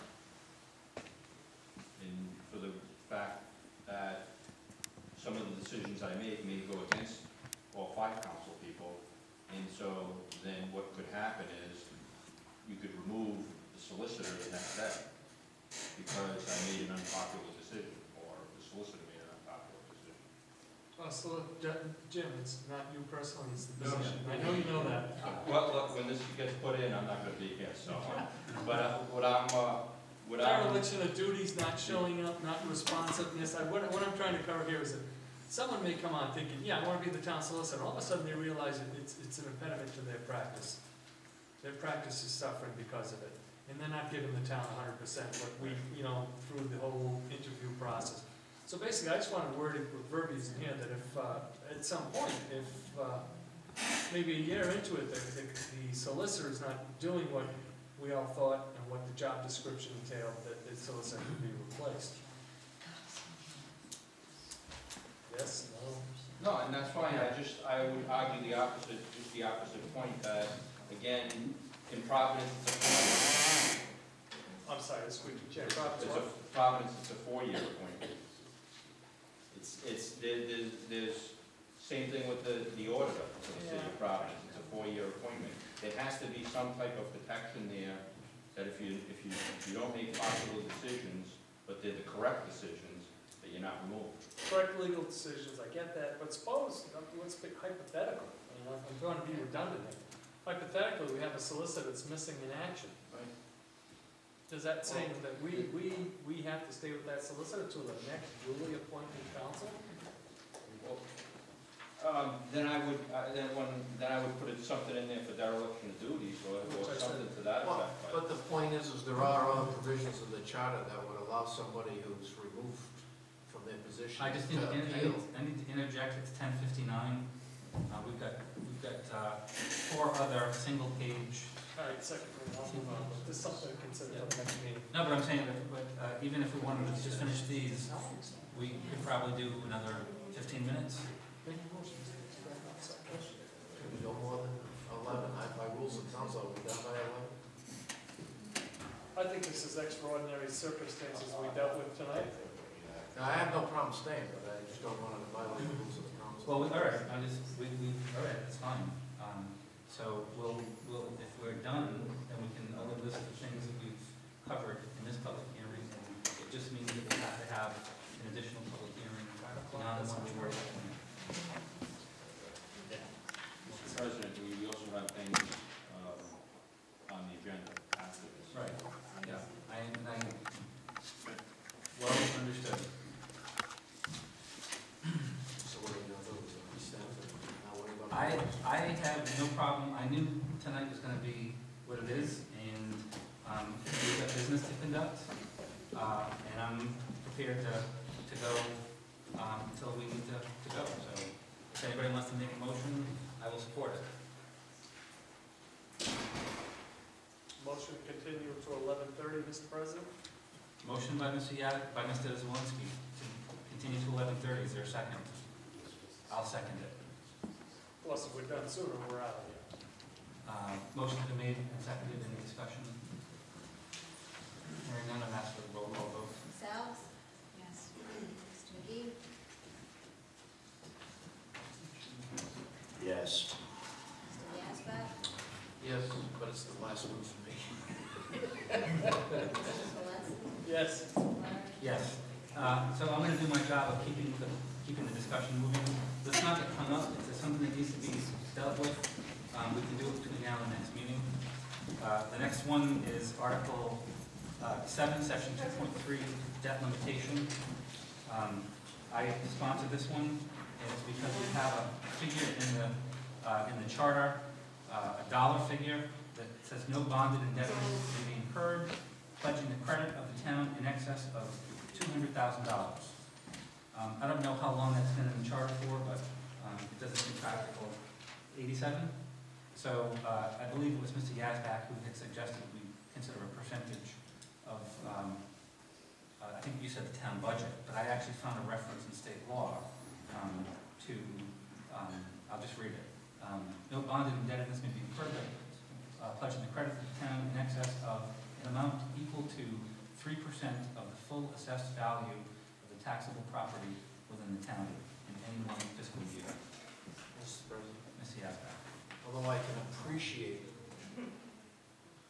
your verbiage, the problem with it is a literal interpretation of it would mean that the 3% would be $46 million by my calculation. Yep.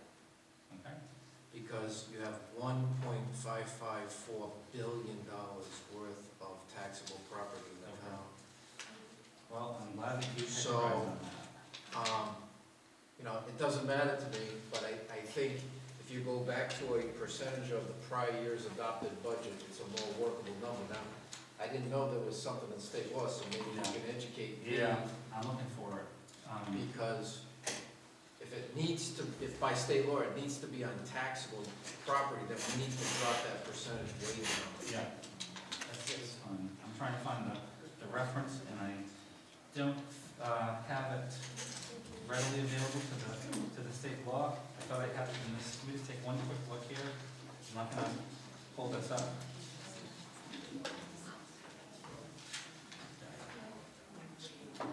Yes, all right, so it was, and I'll go back and recircle, and I put, this is referenced in and consistent with Rhode Island General Law 45-12-2.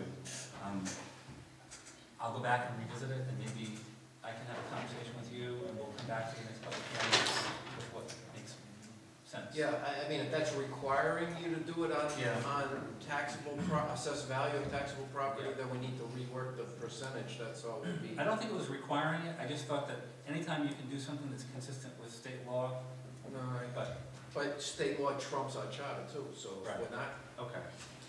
All right, to be continued. Does anybody want to speak on this before we move on to the next? Next one was Article 10, Department of Public Works. I believe that this one and Article 14, if I'm not mistaken, were proposed by Mr. Pendergast. And then Mr. Pendergast and Mr. McGee, these are the two that you were going to work on, Mr. McGee. So I'll just say it quickly and summarize it. Article 14, School Department, Section 5, Powers and Duties. It says Building and Grounds, the Department of Public Works. It strikes out the words, at the request of the school committee and. So it says the Department of Public Works, with the approval of the town administrator, may maintain and care for school buildings and grounds, provided that the costs are charged against the appropriations for the public schools. I'm not very familiar with this, but I'll defer to Council McGee if you'd like to offer anything on this. Okay. Is there anybody that'd like to speak on this one? Please.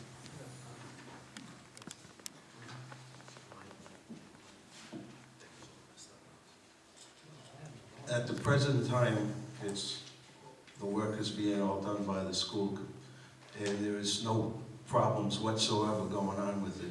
We've never once not opened school on time due to the parking lots not being done. We've never had a problem until the money wasn't granted for more than one maintenance man as far as cutting the grass. Under the school itself right now, you know, at least in the school department, you get funded by the state and you get a percentage of money toward school. Taking it out of the school and trying to put it onto the town, why would we even go down that road to even lose any of that money whatsoever? It just doesn't seem like there's any valid reason for even promoting this at all. So, and I would hope when it comes time for a vote on this, if it goes that far, Mrs. Ellis excludes herself from the vote due to the relationship to the public director. Thank you. Anybody else on this topic? Hi, my name is Kim Rawson. I live at 107 Mechanic Street. I am a teacher at the North Smithfield High School, and that is my father, for full disclosure. But most importantly, I'm a taxpayer in this town as well. I do not support the proposal to move the maintenance department out of the school department's oversight, and my reasons for that also include the work that our current facilities manager, Tony Kopax, does within the school department that I don't know if maybe the town council is fully aware of. He's not just overseeing facilities, he's also very involved in our safety plans that go on at school. He attends our faculty meetings, he is part of the crisis team, and I would hope that any plans to move this to the town side would have to consider what would be that relationship within our school community.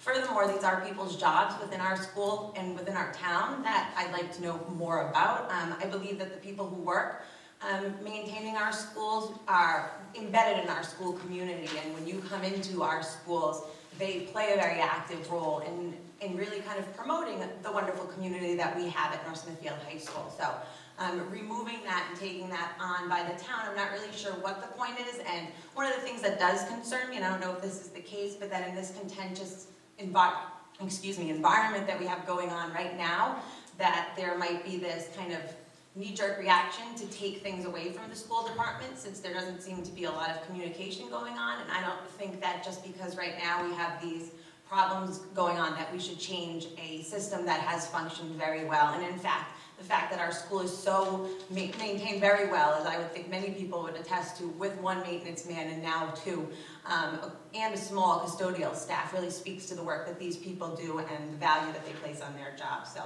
I would hope that that the town council would look more into the ramifications of removing the facilities from the school in terms of our safety plan, and also I have concerns about the ride funding as well. Thank you. Thank you very much.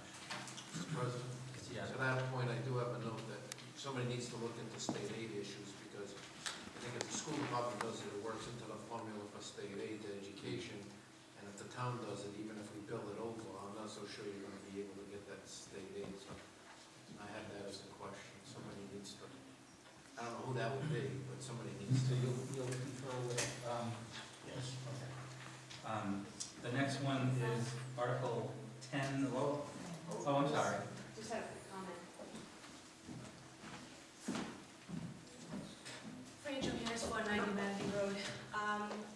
One other point to look into with respect to this charter change, care, custody, and control of school buildings, that authority was placed on the school committee by the General Assembly, so wouldn't state charter, wouldn't the state law oversee this one, trump this one? Okay, so Article 10, Department of Public Works, powers and duties. There's just a few changes. I'll start with the sentence that begins with, I guess it's one sentence. Department of Public Works shall provide, but not be limited to, providing the functions and services of the town relating to streets, highways, sidewalks, bridges, water courses, street lighting, and storm sewers, for the collection and disposal of garbage and other refuse, for the construction, maintenance, repair, and operation of all public buildings and properties. And it used to say, other than those of the, and it says, including the school department. That goes with the last. Yeah, it goes with the last one. And there's nobody here to speak in favor of it. I want to just read the last one so we can have covered it, which is under Parks and Recreation Division. Division shall be responsible for the operation and management of public parks and recreational properties and equipment within the town, and it says, except those under the jurisdiction of, that's been stricken, and it says, including the school department. So it's the same thing, unresolved issues. I don't think there's anybody up here who's prepared to speak in behalf of it. So it will be, Mr. McGee will be talking to Mr. Pendergast. By the time we have the next public hearing, I'm sure we'll hear something on that. Anybody want to speak on that one, just so I can say that I've asked? Okay. Next one is Article number 14, School Department, Section 1, Membership and Term. And so there's a lot of changes to this one, but it essentially strikes out all the existing language and replaces it with, not all of it, most of it. I'll read the existing language, it remains unchanged. There shall be a school committee consisting of 5 members, comma. After that, everything is stricken and replaced with 3 of whom shall be elected at large at the regular biennial elections in, it says odd numbered years, but I believe it needs to say even numbered years, to serve for a term of 2 years, coterminous with the town council, and until his or her successor is elected and qualified. 2 members shall be appointed, one by the town administrator, one by the town council, period. That's the proposed amendment. And does anybody have any questions? I believe this was the town administrator's nomination. Is there anything that you would like to say? Okay. Anybody like to speak on this? Now just remind us that, so it's 11:12. We've got a little bit of time left on this, and I'm not trying to squelch the discussion, but just so we know what the time is. I was hoping to get a little more information on the background and the intent as to why this proposal was put forth. What's the reason? Why? What's not working?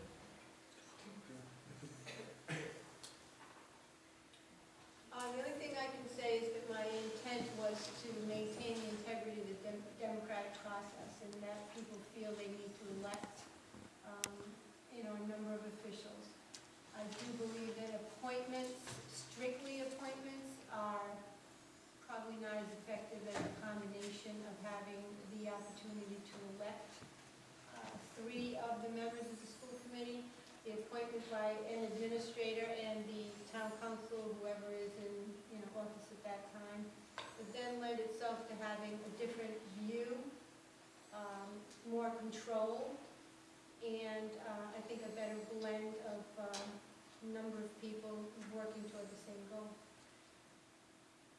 Okay, so at first it sounded like you were in favor of the people being able to, I believe you put it once, voice their opinion as to who they wanted in office.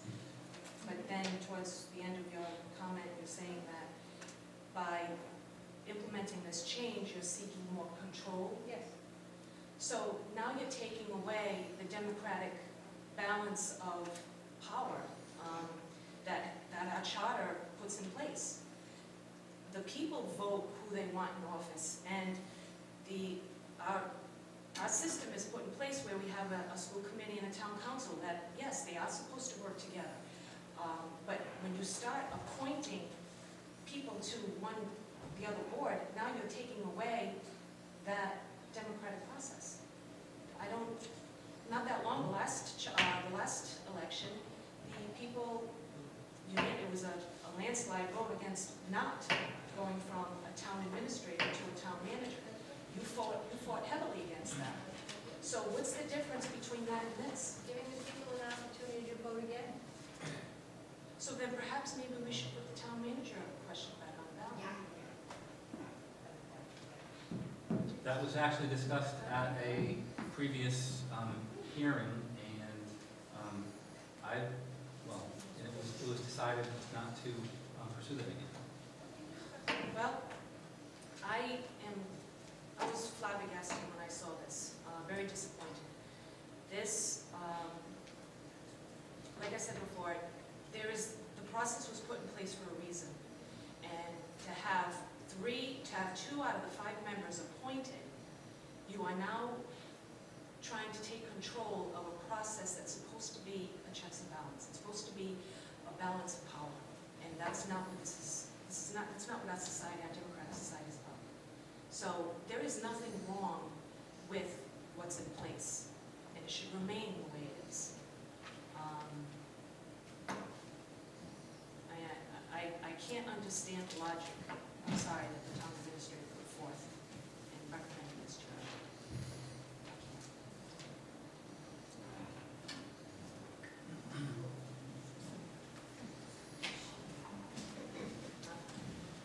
I too am opposed to this proposed charter amendment for many of the same reasons that were brought up, but I also find it to be dangerous to appoint people to such an important position because these people aren't necessarily required to act. I think we've seen this in the budget process, that they need to be responsible to the people and they need to be held in check by the people in terms of their professionalism and their engagement with other people and in developing trust. Yes, I think this is a very difficult process, but it's supposed to be difficult.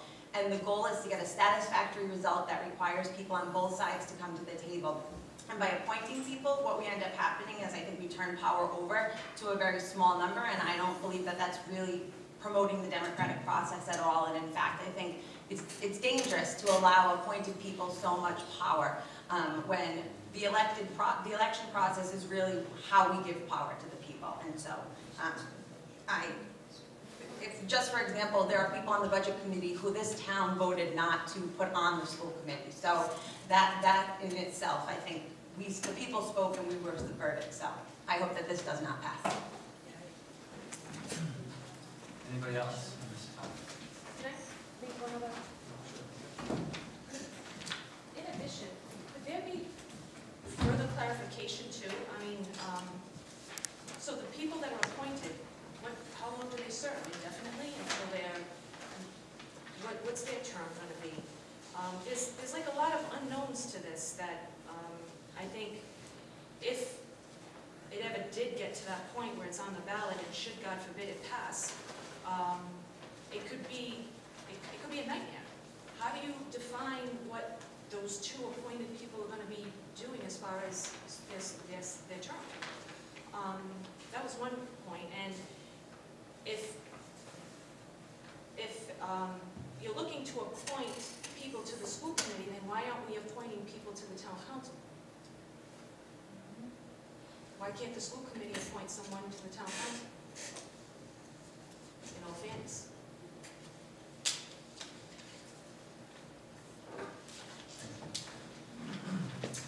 So this concludes the public hearing on the proposed charter amendments, actually just for this evening.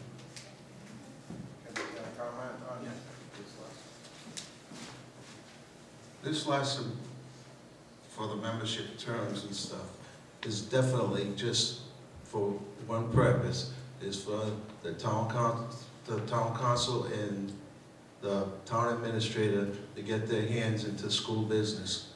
And we presently, as a school department, we are at the bottom of a ladder what it costs to educate a child. That being said, regardless what Mr. Clifford says, it means nothing. It actually means everything. If you are getting the results you are getting, that tells me the school committee is doing a wonderful job. And every time I turn around, everybody's fighting and bickering. I don't understand this at all.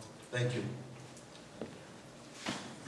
So just to recap, this evening was a second reading of proposed charter amendments in a public hearing. I don't think the council is prepared to take any action tonight. And in fact, we may even want to continue the public hearing since this was done at such a late hour. So I would entertain a motion at this point to continue the public hearing on charter amendments to March 3rd. So moved. Moved by Mr. Zelinski, is there a second? Seconded by Ms. Alves, is there any further discussion? Second, we give you enough time to get it in front of the General Assembly. Yes. Good question.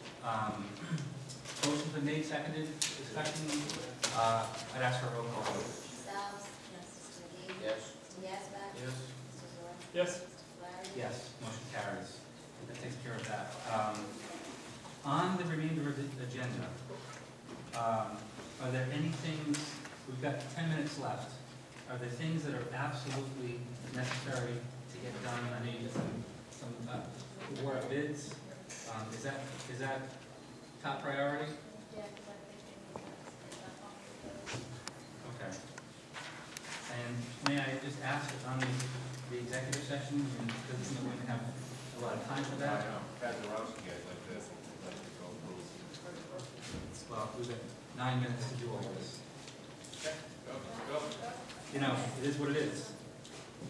So, we're gonna go first with, we're gonna skip right to, new business. Item 10A, discussion by council vote or other action on a water bid for Graham Drive water pump. I talked to Ross Cochran today regarding the water pump for Graham Drive. There were 3 bids. They did recommend taking the industrial pump in sales service at $5,865. And he did do that. That's the pump, the type of pump that's in that in Graham Drive now. And they can replace it themselves. There will be no installation costs. If they go with the lowest bidder, they will have to pay the $2,800 for the installation. It's a different type of pump than what's in there right this second.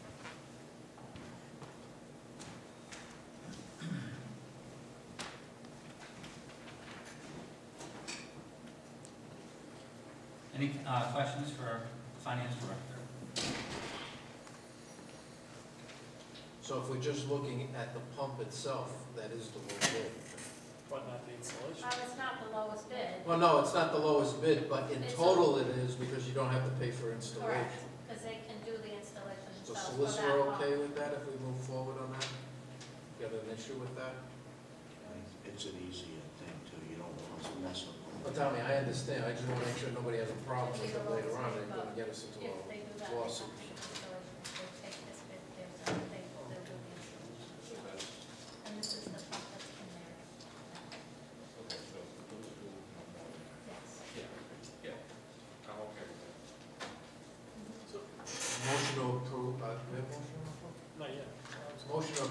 5865 for Cornell Pump to Industrial Pump and Sales, and we'll do the installation ourselves. And the recommendation of the Finance Director and the Town Administrator. Motion by Mr. Yazbek, is there a second? Second. Second by Mr. McKee, is there any discussion? Hearing none, roll call vote, please. Styles? Mr. Deedy? Yes. Yazbek? Yes. Yes. Mr. Blair? Yes, motion carries. Is there anything else that is of top importance to be done tonight?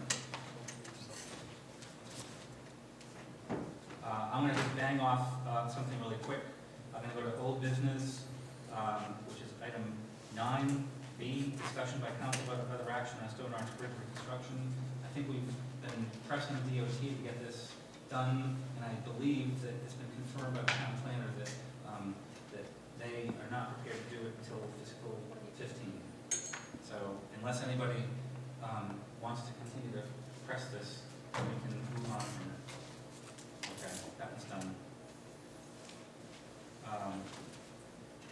In 5 minutes remaining, I don't know if you wanted to tackle item C, Mr. Yazbek, which is the outstanding capital items, or is that too in depth? Yeah, Okay. and I'm too tired. Okay. Can you do minutes of December 16th? Yes.